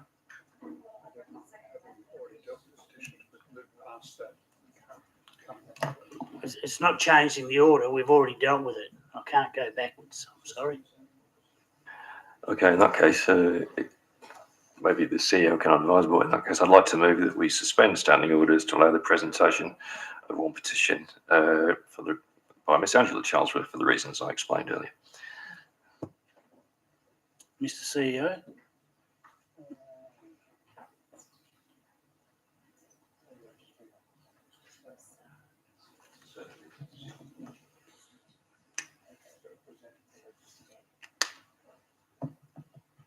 Thank you, Mr. Mayor. Just confirming the petition was actually presented during the electors meeting on Monday night, so the city has received it, but only through the electors meeting. So it'll be considered now as a response as a result of an item to the electors meeting. I understand, but I understand from Ms. Charlesworth it wasn't actually handed over. It's a physical presentation. I'm advised by the governance manager that was handed at the received officially, formally at the electors meeting, and that's the process we've gone through. Through you, Mr. Mayor, I'm getting an indication from Ms. Charlesworth that's not the case. Well, I didn't receive it personally, but I can only take what staff's state. I didn't see it handed over, and Ms. Charlesworth says she didn't hand it over. So. I'm not going to argue about it, Councillor Johnson. We've passed the point of the business. Well, I've moved that we suspend standing orders. I think I've got it seconded. So could we? Yeah. Can we just wait until I get some advice? Thank you. Okay, just confirming, and again with the governance manager, to use the words we wanted presented, but it wasn't actually presented to the electors meeting, Mr. Mayor. So we need to be precise in the advice provided. Thank you. So if you want to suspend standing orders, there will have to be a motion to council. Well, Councillor Johnson's moved that way, seconded by Councillor Catalano. Is there anyone against? You wish to debate it? I'll put it to the vote. Those in favour of suspending the standing orders to accept the petition. I have Councillor Jones, Councillor Prodovnik, Councillor Johnson, Councillor Howard, Councillor Singh, Councillor Catalano, Councillor Congdon, Councillor Knight, Councillor Henderson and Councillor Richardson, Councillor McCulloch. I'll make that 11. The motion is passed. So you can present the petition. Those against were Councillor Howard, myself, Councillor Parry. I said Councillor Parry. Councillor Bowman, myself, Councillor Parry, and Councillor Zamino. 11-4. Thank you. Thank you, Mayor. Thank you, councillors. The petition was actually put onto change.org, and the petition was put onto change.org because it was the easiest way we could get in touch with most people. And to date, we've received 134 signatories to that petition, which I have the list here, as well as I have today sent copies to Rochelle and Anne. And basically the petition was to the City of Swan, the Council and Peak Limited. We, the undersigned, are not opposed to suitable and effective noise reduction treatments for the purpose of lessening the impact of noise generated from the freight rail line passing through Midvale, Stratton and Swan View. We do object to the negative impact being experienced by long-term and new residents of Midvale, including Movida Estate residents, Stratton, Swan View, Chainbrook, since the installation of the concrete wall on the western side of the local freight line that is not fit for purpose. It's not acceptable for any development to create a loss of amenity for pre-existing communities. We therefore ask Council and the developer to implement a solution satisfactory to those communities affected without delay. We seek the support of the Council and developers in returning the amenity of these communities to which they experienced prior to the installation of the wall that is the subject of this petition. And I've since realised that Pete have no responsibility as far as the noise outside of the wall is concerned. Thank you. I think that's already been moved as part of the motion. So, okay, if some staff member could please take that and will be taken into consideration when we discuss it. Another question, Mr. Mayor, if I could just indulge, I know that Ms. Charlesworth would also like to ask some questions. I'm sorry, Councillor Johnson. We've passed that point in the proceedings, so I think we heard Ms. Charlesworth the other night, and we've received her petition, which was very clear. So the next item, councillors, is item 2.2. Thank you, Councillor Zanino. Seconded by Councillor Henderson. Is there anyone against? Thank you, councillors. Item 2.2, draft heritage local planning policy. Councillor Howlett, it's on page 45 of your agenda. Thank you, Mr. Mayor. I'll try and read quickly. So my motion is to, 1, adopt the heritage local planning policy as per Schedule 2, Part 2, Clause 4, Bracket 3 of the Planning and Development Local Planning Schemes, Regulations 2015, and publish notice of the adopted policy in accordance with Section 2.4.3 of the City of Swan Local Planning Scheme number 17, with the following changes. 1, modify Section 9, Heritage Advisory Group on page 12 to read. The City to establish an advisory committee pursuant to Clause 11.4 of the Local Planning Scheme number 17 to advise it on any matter arising under this policy. The membership of the advisory committee should include at least one person nominated by the National Trust and/or the Heritage Council of Western Australia, a person having experience or expertise relevant to the conservation or adaptation of places of cultural heritage significance, and at least one person representing the community. 2, modify the first sentence of the second paragraph on page 10 under Section 6, Development Requirements to read.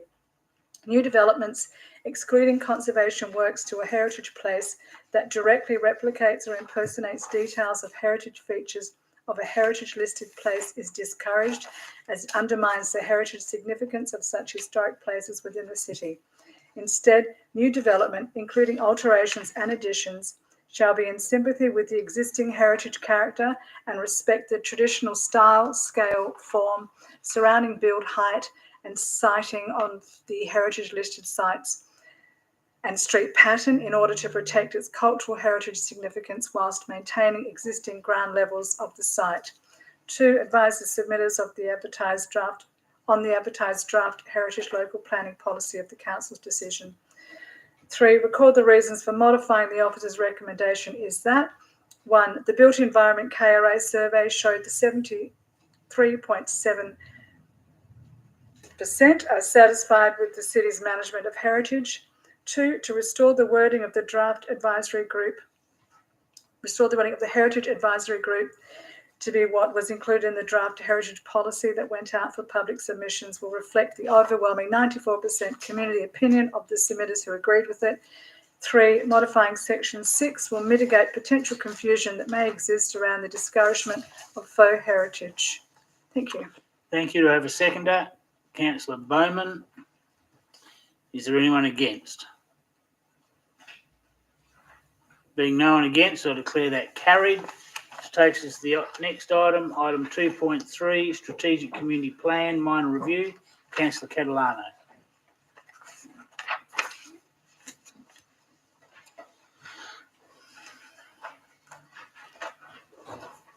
That council resolve to 1, approve the continued use of the Strategic Community Plan 2021 to 31 with changes to include the following measures and targets. A, natural environment. 1, under N1.1, enhance, preserve and protect local ecology and biodiversity of natural ecosystems. Add, under measure, add % increase in public open space and nature reserves contributing to nature corridors. Under target, add, establish a framework and baseline for increasing new and existing public open space and nature reserves into nature corridors.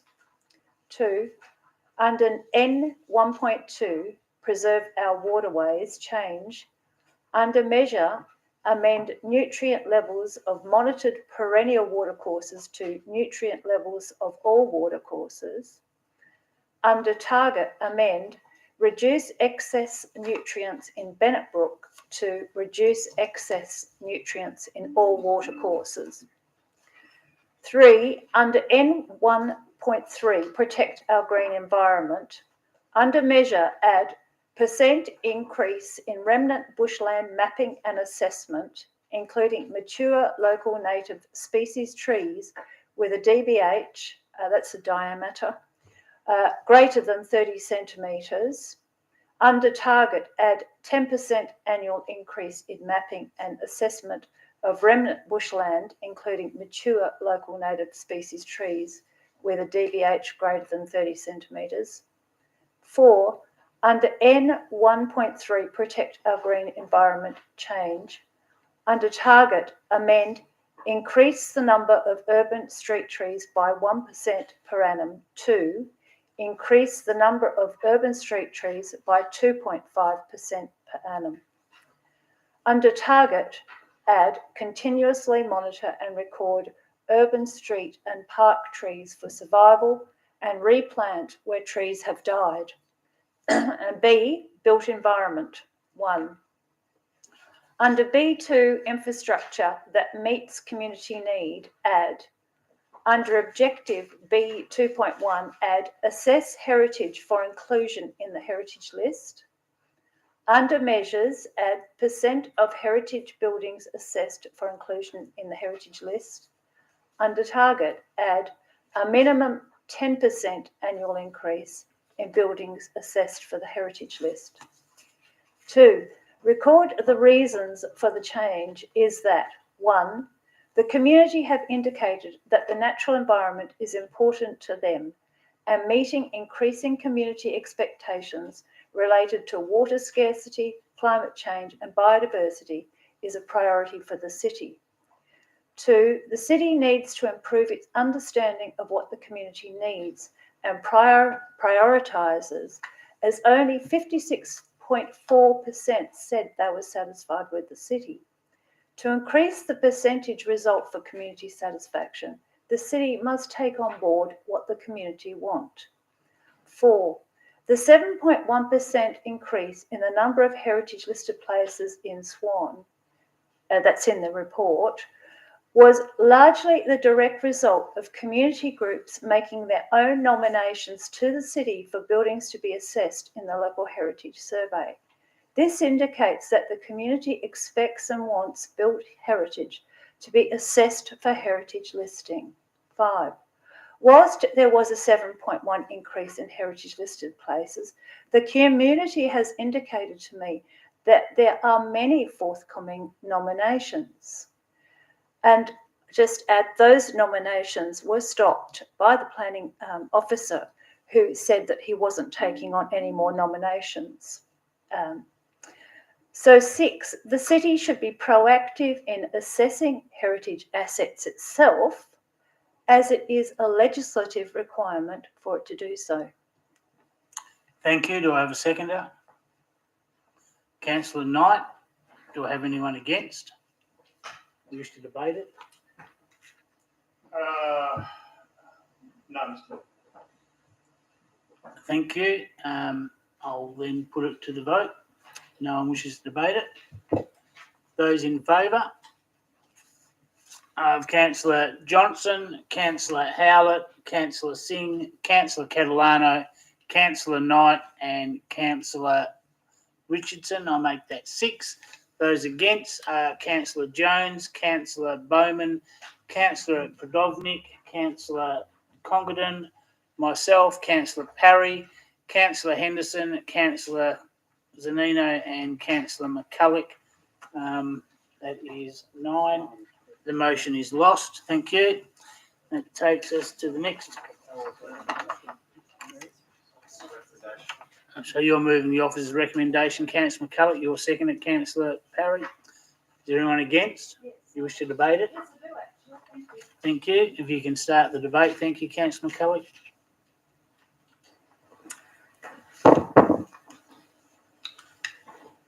Thank you, Mr. Mayor. Councillors, within this, there are lots of measures here that in that motion by Councillor Catalano certainly into the future, are measures that may be pertinent to look at and to build into our future strategic community plans. That's what it is. It's a strategic community plan that goes on for 10 years. So as you will have seen in the officers' comments, some of those changes that were proposed were impracticable at this stage, that required going back out to our electors and ratepayers for consultation. So whereby a lot of them are admirable and there are aspects that we need to continually consider into our future, now is not necessarily the time to do it. So I will move the officer's recommendation that we can get on and support their recommendation. Thank you. Thank you. Councillor Parry is the seconder. Nothing further, Mr Mayor. Thank you. Councillor Kettle. Thank you. Yes, this is a minor review, but if our strategic community plan, which basically governs all that's done in this council and how resources are allocated, do you know what? We have to get that. And that's for the future, for the next 10 years. We have to get that strategic community plan right whenever it comes up for review. I think the public has made it very clear that environment is right up there as a priority. And we heard that at the electors meeting the other night. There was pretty much no division, and they were unanimous in wanting corridors. There was a motion for trees, old trees, to be looked at and assessed as corridors so that birds that are training their young have got trees to fly from rather than have their young fall out of the sky. This is what I've been told. And interestingly enough, I was at the Vines meeting last night, and the thought occurred to me that, in fact, that golf course is actually a nature corridor of sorts. But a nature corridor has to link to other nature corridors. A nature corridor is the sum of its parts. You do not have an isolated tree in the middle of nowhere. It is not a nature corridor. In fact, what that is, it's actually unsustainable and ready to be chopped down, because we need to have life-sustaining corridors, because nature corridors actually sustain us. And we need to have nature corridors north and south, east and west, right across this city. And our communities, our suburbs, will form part of those nature corridors, and they will give back life-affirming qualities to us. So we need to start thinking about nature corridors like right now, because trees are being removed. We've got John Septimus Road, people worried about the loss of marri trees at the John Septimus Road, the old school site. And those trees are under threat, just like the Vines golf link with all its trees is under threat. If you want to protect those trees, they have to be part of a corridor. It has to happen right now. That's the decision that we have to make. When does the future start? That's what I want to know. The future starts right now. The next minute is the future. It's not another 5 years. It's not another 10 years. It's now. So I want to talk about waterways. That's another form of corridor. Life-enhancing, life-sustaining corridors. We've got to make sure that the water quality in there is good in all of our creeks and waterways, not just the Bennett Brook, because we can save some money and get somebody else to do the work for us. This has to be done if we want to be able to live in the future. If we want a future for our children, we have to have life-sustaining corridors. Our waterways, our bushland has to be linked up. So the other thing is more tree cover, because we've got pockets of bushland and we've got trees on isolated sites and on corners and what have 1 you. minute left, thank you. They've got to be linked up with more street trees, because our suburbs have to form those corridors. And then finally, this is one for you. What about the memory corridor? The mental corridor in our mind that links us to people in the past. That is why our heritage buildings are so important, because they remind us of the people that came before us, and they remind us of all the things that went on in the past that we don't want to repeat, but they remind us also of the things in the future that we do. And it is when we have a physical building, not standing alone, but in a context of a town where that building belongs, that we can attach a story Thank you, of our Councillor Catalano. past That's to your it. 5 minutes. Thank you. Speaker for the recommendation, the officers. Councillor Bowman. Thank you, Mr. Mayor. Mr. Mayor, I totally agree with what Councillor Catalano has said. Linking the corridors, more trees. Maybe we'll park the memory corridor one, but we need to do more. But this is not the time of how to do it. We're looking at a strategic community plan. I've done quite a few of these in my previous life. We only just adopted this in 2021. That is a massive task to get that up. A lot of work's gone into that. Legislation says we must review it every 2 years. This 2 years is a minor. And after that, we must do more major one. I would suggest that a number of these points that Councillor Catalano has raised in her motion that was lost, which I actually agree with most of those points, we need to start working on them now for the next review, not doing the minor review now. So that's why I support Councillor Cullick's motion, which is the officer's motion, but I also agree with what Councillor Catalano is saying. We just need to do it in the right way. Speaker against the motion. Any other speakers for or against? Councillor Congredon. Very quickly, Mr. Mayor, the officer's motion covers all of the financial framework. Councillor Catalano's motion does not cover any of the financial framework. So therefore, I don't know where we get the money from in the officer's recommendation. We know where it's coming from. Thank you. Any other speakers for or against? No other speakers. Councillor McCulloch, your right of reply. Thank you. Yeah, thank you, Mr. Mayor. Councillors, as we have been reminded on several occasions, this is a minor review. It's not a major review. And at that time, that major review will again ask for our residents and ratepayers' feedback. I look forward to that. Yes, the public have made it clear, but they made it clear in the consultation that this strategic community plan is based on. This is a minor one. And then again, our community, and I look forward to that day where our community and councillors will make it clear what our expectations are moving into the future. So I just encourage you to support the officer's recommendation tonight. Thanks. Thank you. I'm now going to put the motion. Those in favour of Councillor Jones, Councillor Bowman, Councillor Pradovnik, Councillor Singh, Councillor Congredon, myself, Councillor Parry, Councillor Zanino, Councillor Henderson, Councillor McCulloch.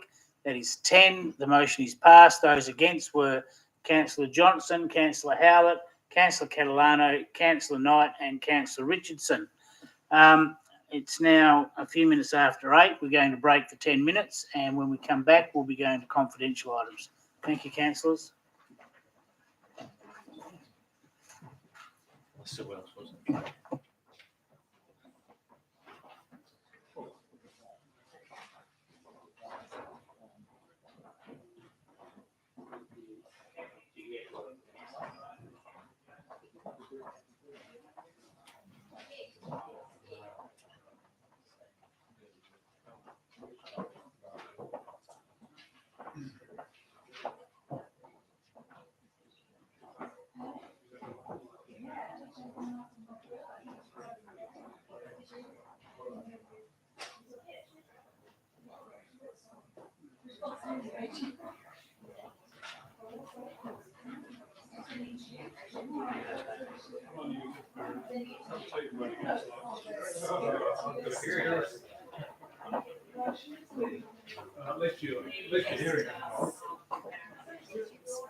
Just kidding. I pretty much on my side. I would too.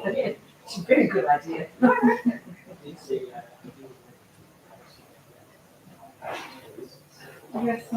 It's going. Cameras still on? No.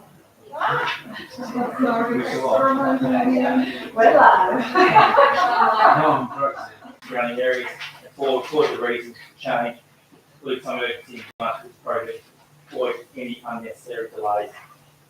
Thank you. Do I have a seconder? Councillor Richardson, is there anyone against? Wish to vote, Councillor Cullen? No one wishes to vote, I'll put it straight to the vote. Those in favour? Councillor Bowman, Councillor Johnson, Councillor Howard, Councillor Singh, Councillor Catalano, Councillor Knight and Councillor Richardson. I make that 7. The motion is lost. Those against were Councillor Jones, Councillor Godovnik, Councillor Condon, myself, Councillor Carey, Councillor Zamino, Councillor Henderson and Councillor McCullough, which is 8. Thank you. That takes us to the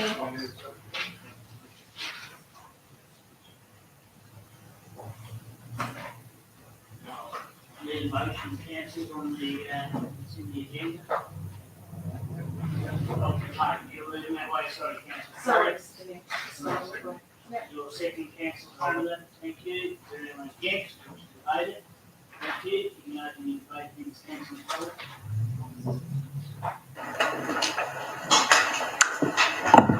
Thank you, Mr Mayor.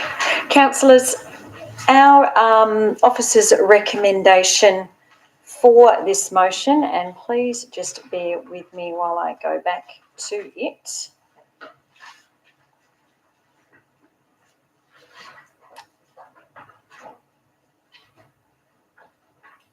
We've got the recommendation there to consider the proposed scope and location, to write to the Minister, present the aquatic strategy findings to a future ordinary meeting. All fairly clear, concise and straightforward. I've read through the report, it makes sense. I've looked at our officer comment in regards to Councillor Bowman's proposed motion. As stated, it's not practical. Point of order. We're not debating my motion, we're debating the officer's recommendation moved by Councillor McCullough. Yes, I find that you can refer to another motion, so I really have no point of order. Thank you.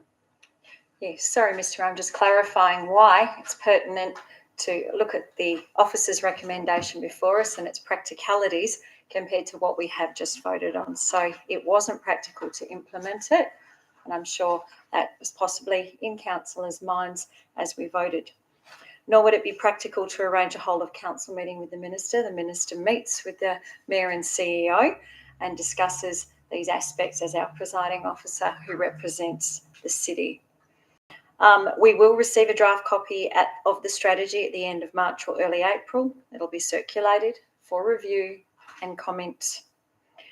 And it's anticipated that we will then be briefed on the strategy in April, with the strategy to be finalised in late April or early May. And I look forward to that strategy and to the consultation that has been conducted and the feedback from our residents. If the council report was to go to the May meeting, this would mean that staff would not have access to the final version of the strategy. It doesn't make it easy. Point of order, Mr. Mayor. Section 4.7 of the meeting procedure local law. Last time, so I'm voting this time.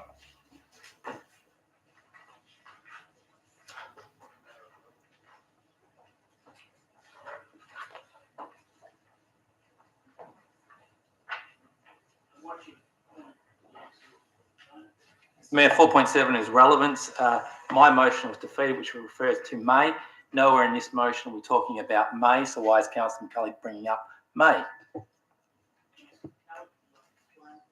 Sorry, just highlighting what has gone before us and the actual practicalities and reality of the motion before us being the officer's recommendation and why that is what I believe the way to go. So anyway, councillors, yes, this strategy is an important document and it will set the direction for facilities. And I think the officer's recommendation is concise, it's rigorous, it's right there for us to adopt.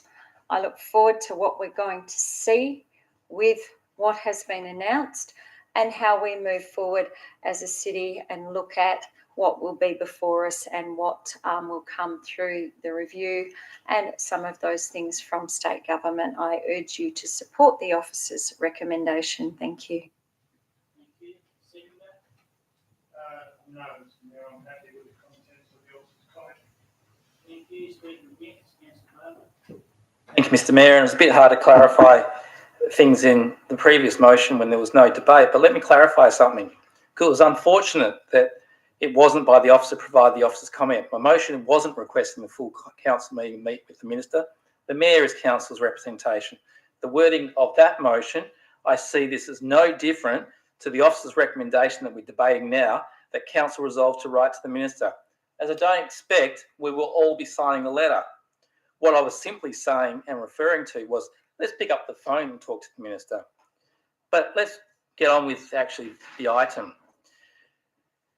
I'd like to thank staff for providing the officer's comments to my previous motion, which I'm allowed to talk about, I believe, because in the third paragraph, they provided more information than what was in the officer's report and than what has been requested previously. So at least I know now when we're going to get or expect the draft aquatic strategy. Because let's not forget, we had a briefing booked, I believe, in November, but was cancelled due to something else. Councillors, referring to points that are made in this report, council should never have considered a 25-metre indoor pool at EDOS. The then consultant report clearly shows there was a number of issues and concerns with the proposal and the location. The community have also identified these in community consultation. Some being lack of parking, public transport access unable to expand, providing the same as the City of Swan's other 3 pools, and not able to cope with the current population, let alone the future population. Bit of background.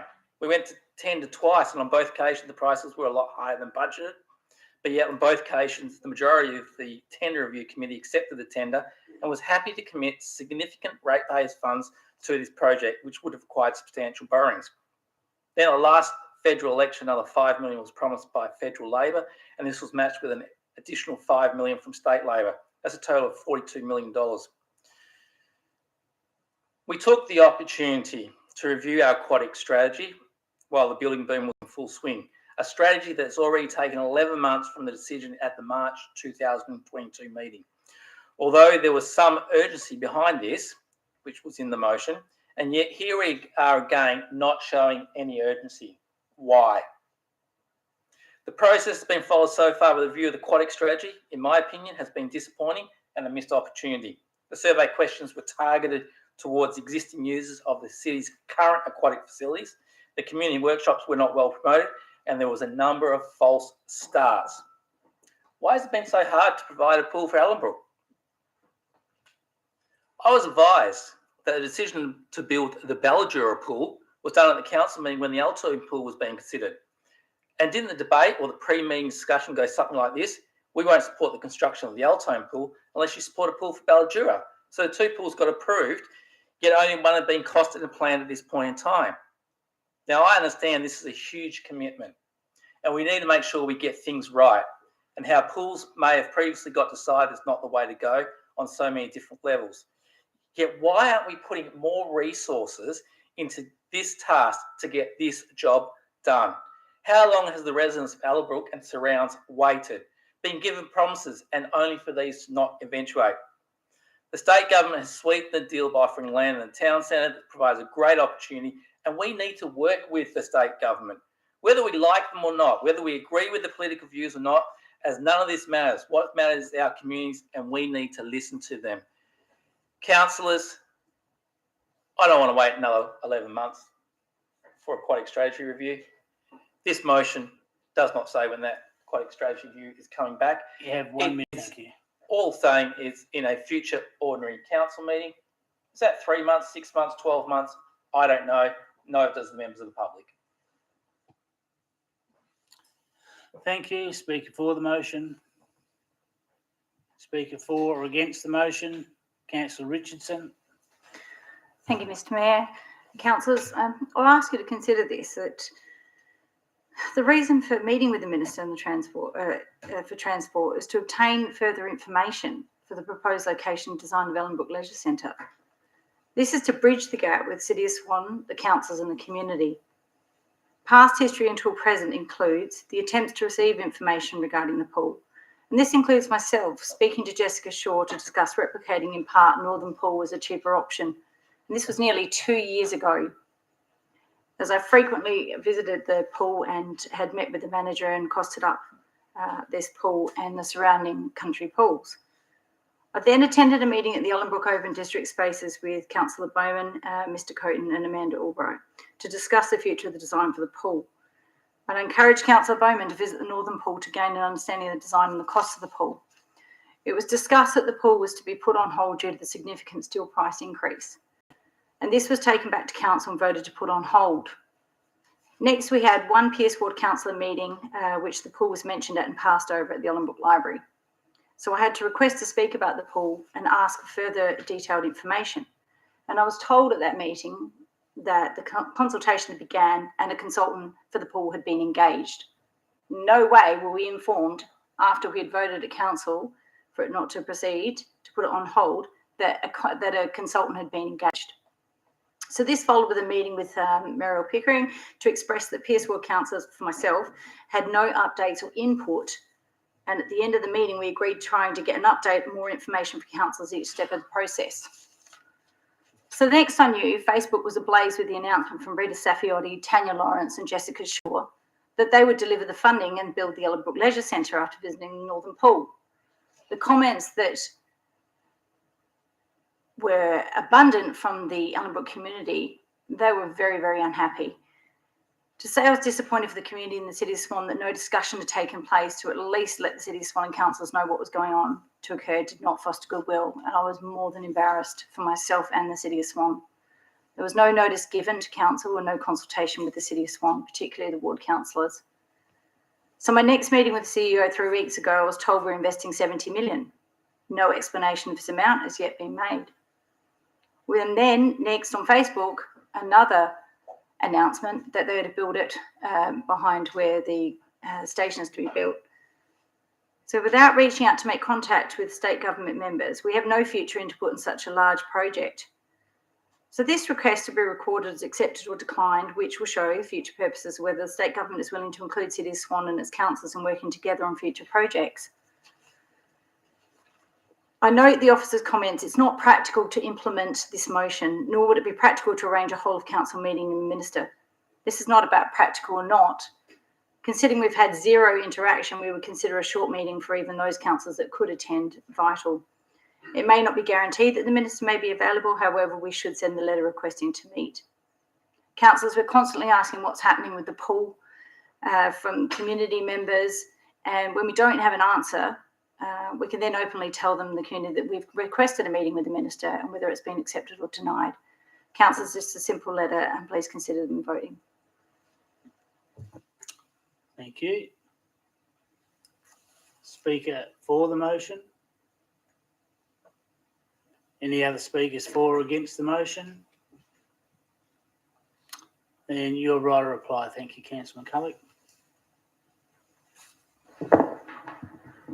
Thank you, Mr. Mayor. Councillors, there is a recommendation before us. Yes, I believe we need to move forward with this, and the City of Swan staff have given us more information in regards to the aquatic strategy review and when that will be out. I think we trust our presiding member and the CEO in their meetings with the Honourable Rita Saffioti, and further meetings with other state and federal ministers as we look at how we move forward with this and the negotiations and the confirmations of this whole build structure. So we have a recommendation here. It's practicable. We have the aquatic strategy that our city staff have said will be ready very soon, and we can move forward with that. Meetings are done by the Mayor and the CEO, and we can trust that we are going to see an outcome much sooner rather than later. I urge you to support the officer's recommendation, and let's get on with it. Thank you. I now put the motion. Those in favour of Councillor Jones, Councillor Prodovnik, Councillor Johnson, Councillor Howlett, Councillor Singh, Councillor Congdon, myself, Councillor Parry, Councillor Zanino, Councillor Henderson and Councillor McCulloch. Councillor Knight. I have that as 12. Those against were Councillors Bowman, Catalano and Richardson. The officer's motion is passed, which takes us to the next item. It's item 5.2, Railway Parade in Apple Street. Councillor Henderson. Thank you, Mayor. I move the council resolve to adopt the officer's recommendation with the additional points as follows. 1, note the objections of the future left-in, left-out proposal on Railway Parade and Great Northern Highway. 2, note that the city is not proceeding with the left-in, left-out proposal at this time and will review in consultation with the community any future planning for the intersection of Great Northern Highway and Railway Parade. Reasons for the changes to acknowledge the objections raised regarding the proposed left-in, left-out treatment. Thank you. Do I have a seconder? Councillor Zanino. Is there anyone against? Being no one against, I declare that carried. I believe that finalised the items in the agenda, so it takes us to part 2. Notice of motions for consideration at the following meeting if given during this meeting. Any notices of motion, councillors? Then just to advise that any notice of motions for consideration for the next meeting, the deadline is 5 p.m. Monday, the 13th of February 2023. Being no further business, I close the meeting at 9.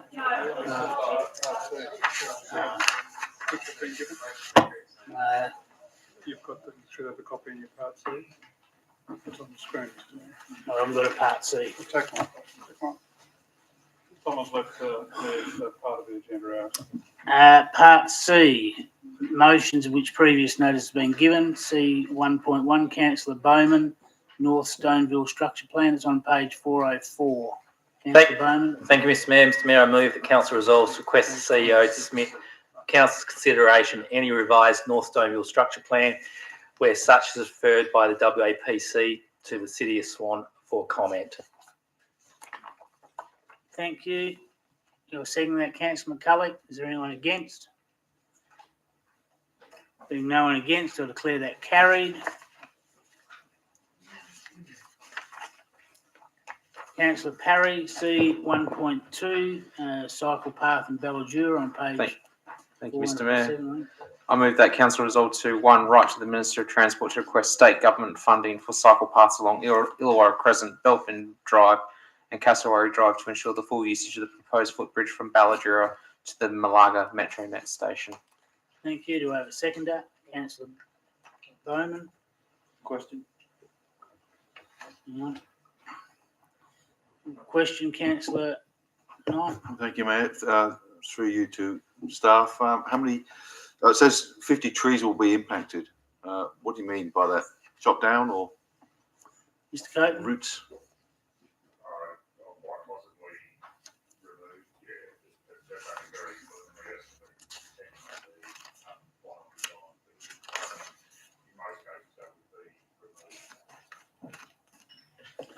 What sort of trees are they mature? Oh, I don't have that information to hand Ms. Meadow. They would, they're obviously be existing trees, they're not recent planted. Okay, thank you. Okay, I'll ask, is there anyone against? Yes. You wish to debate it? Thank you. Councillor Parry. Thank you, Mr. Mayor. This is a pretty simple one for me. If you go to page 410, councillors, if you don't mind. What I'm proposing, if you look at the yellow routes, is connecting all of Balladura practically together to get to the footbridge. So if you look at the far left of the corner where it starts, you get North Balladura Primary School, Illawarra Primary School. It goes down to the Park of Balladura Primary School, links to BCC, Balladura Community College, links to the shops, and goes all the way east down Cassowary, which is Mary McKillop School, and it goes to South Balladura School. All these cycle paths link together. And all these paths are less than about 500 metres to where they need to be as well. So what that means is safe riding for children, safe riding all around the place. And the reason why I propose this, councillors, is because the work we did on the cycle path strategy as well. Councillor Congdon and I put forward a motion that amended the footbridge to be added on to the Malaga station, which was after the fact, and to tell you the truth, we never expected to get it. So hence why we're asking for a further upgrade in regards to the cycle paths, because it links everything together that we have in Balladura. All those roads in Illawarra Crescent goes north to south, Lakes, Central, North Balladura. You got Cassowary, which protects Central Balladura and all the schools and link it to sit up together. And South Balladura is also used as well for Belfin Drive is used for South Balladura as well. So all those paths linked together makes us the whole network, which allows us to go to Reed Highway, allows us to go to Hepburn Ave, allows us to go to Northlink. So basically by making all those roads put together, allows us to have a fully centralised cycling path for all of Balladura. So it just makes perfect sense. And because we've got this, and because the Minister for Planning, also my West Swan and Transport, and also my local member, it'd also be a huge benefit for our community. And also I would like to add as well, even though 51 trees may be cut down or whatever the number is, it's a lot better riding bikes than driving cars. It saves a lot of pollution as well. So that's why I'm moving this motion. And that's why we need to go forward with it. Thank you very much. Thank you. Is the second to Councillor Bowman? Thank you, Mr. Mayor. Just quickly, and Councillor Parry just touched on the last thing. Look, it makes sense to me. It's a win-win and a win. Increasing access to the schools and the shops so we can actually promote riding on the bikes. We all know those short trips on cars are the most polluted of all. The exercise for the kids, getting out there and about.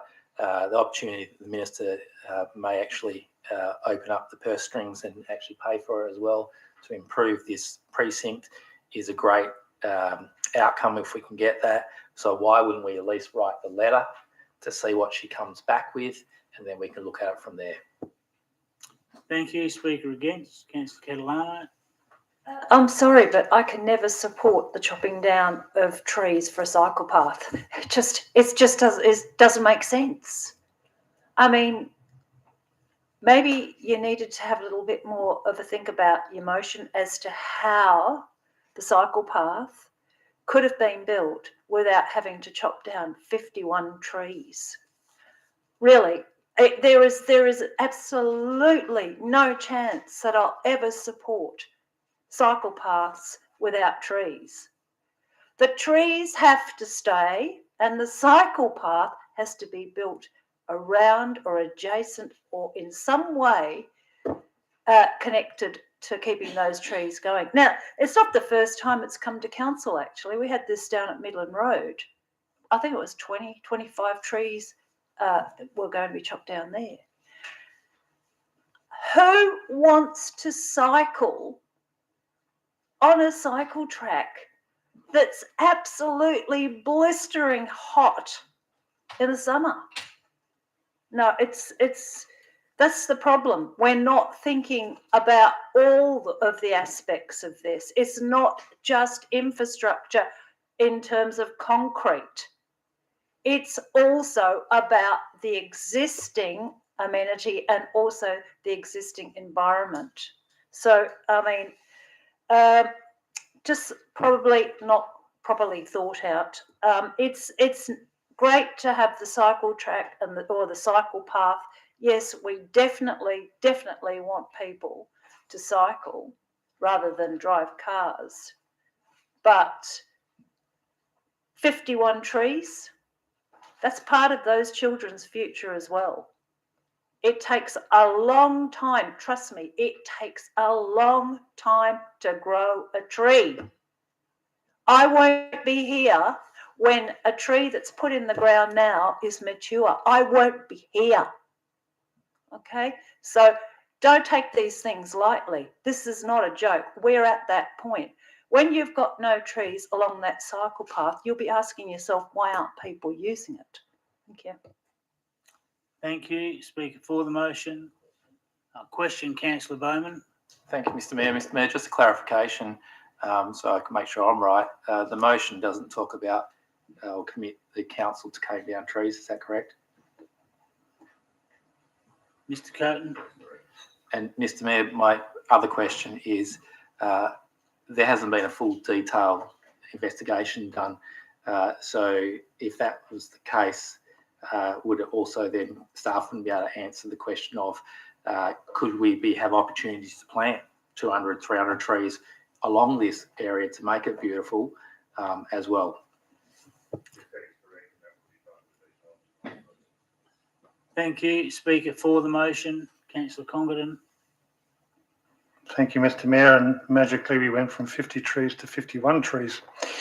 But however, who's counting? I think Councillor Catalano was quite correct when she stated no detailed planning has been undertaken, and that's absolutely 100% correct, and it says it in the report. This resolution says write to the Minister of Transport to request the state government funding of a cycle path along blah, blah, blah, blah, blah.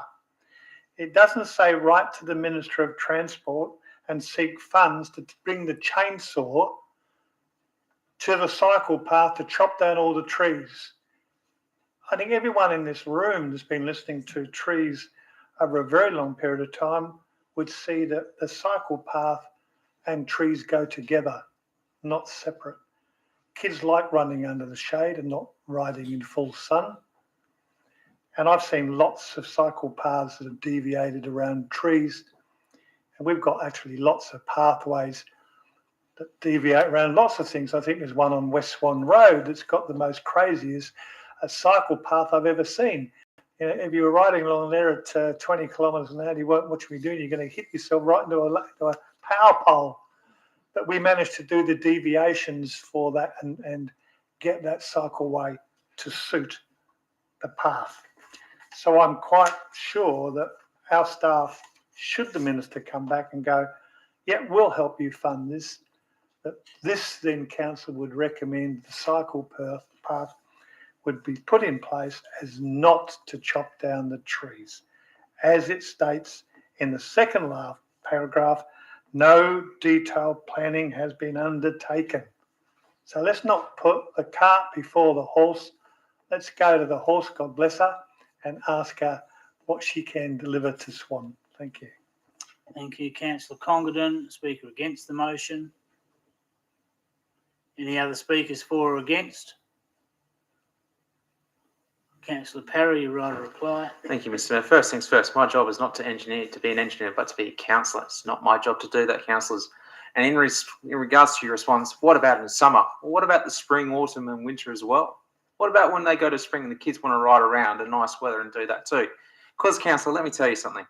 I go cycle with my daughter 3 times a week, down that route, up Belfin, left down Hepburn. I know that route inside out. And let me tell you something.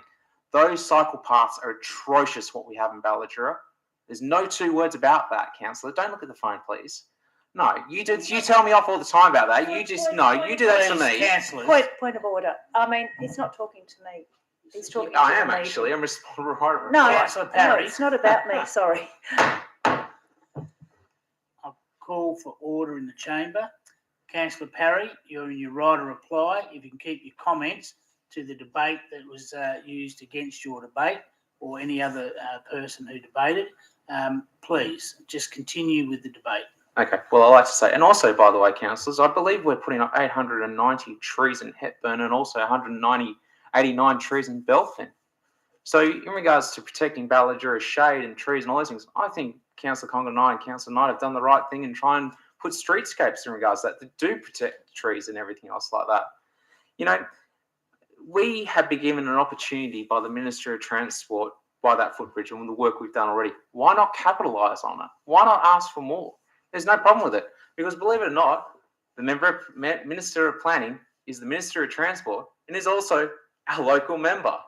Talk about the holy trinity, ladies and gentlemen, in regards to this. Of all times you ask someone is when they're the Minister for Planning, the Minister for Transport, and our local member. Of course she's going to probably support it. I have no doubt she will. She'll at least put on the forward plans or works for her next election. Why not ask her now? Why not? There's no harm in this. Why not just ask and write a letter and see what she comes back with? Because I don't want to ride down those footpaths down Castleroy and get ran into light poles again near BCC. Or I don't want to go past a few dodgy curves down the full curbing down the Ballajura Gym. And plus also I don't want to deviate down side streets because of the fact I go down Alexander Drive and have to go down my daughter in a quiet little local area seeing hoons all the time. This is not only about trees, councillor. This is also about child safety, which is quite important as well. So you've got to consider that. Thank you. Point of order. Thank you. Don't need to address me. Councillor Parry's finished his debate. I'm now going to put the motion. Those in favour of Councillor Jones, Councillor Bowman, Councillor Prodovnik, Councillor Johnson, Councillor Howlett, Councillor Singh, Councillor Congadin, myself, Councillor Parry, Councillor Knight, Councillor Zanino, Councillor Henderson, Councillor Richardson, Councillor McCulloch, I make his 14, and one against, Councillor Catalano. Thank you. Takes us to the next item, councillors. Item C, 1.3, Councillor Johnson, acoustic noise abatement wall. Thank you, Mr. Mayor. As discussed, it will need to be amended. My motion is that the council resolve to ask the CEO to investigate the reports of an increase in freight rail noise impacting residential amenity in Swanview since the construction of the Movida Estate acoustic noise abatement wall. And two, the report is to include an acoustic assessment of the noise levels in Swanview and to advise if any action can be taken to modify the noise abatement wall or add a second noise abatement wall to protect the residents of Swanview. Reason for the motion, I've been advised. Reason for the motion, hundreds of residents of Swanview are complaining about a loss of amenity since construction of the noise abatement wall commenced. Thank you. Do I have a seconder? Councillor Prodovnik. What's your amendment, please, Councillor Catalano? Yes, I'd like to remove the section in the motion. So are you moving what Councillor Johnson was going to amend? No, I'm going to, no, I think it's a separate amendment.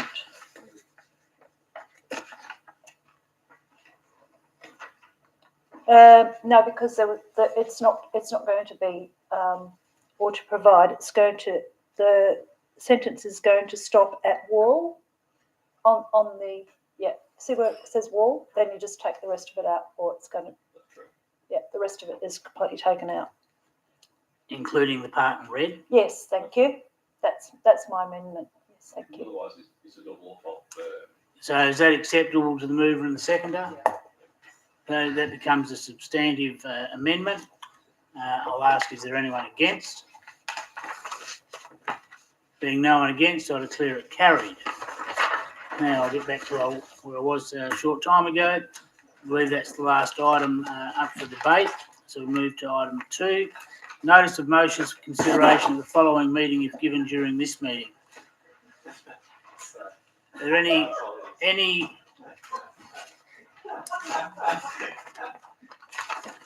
any notices of motion for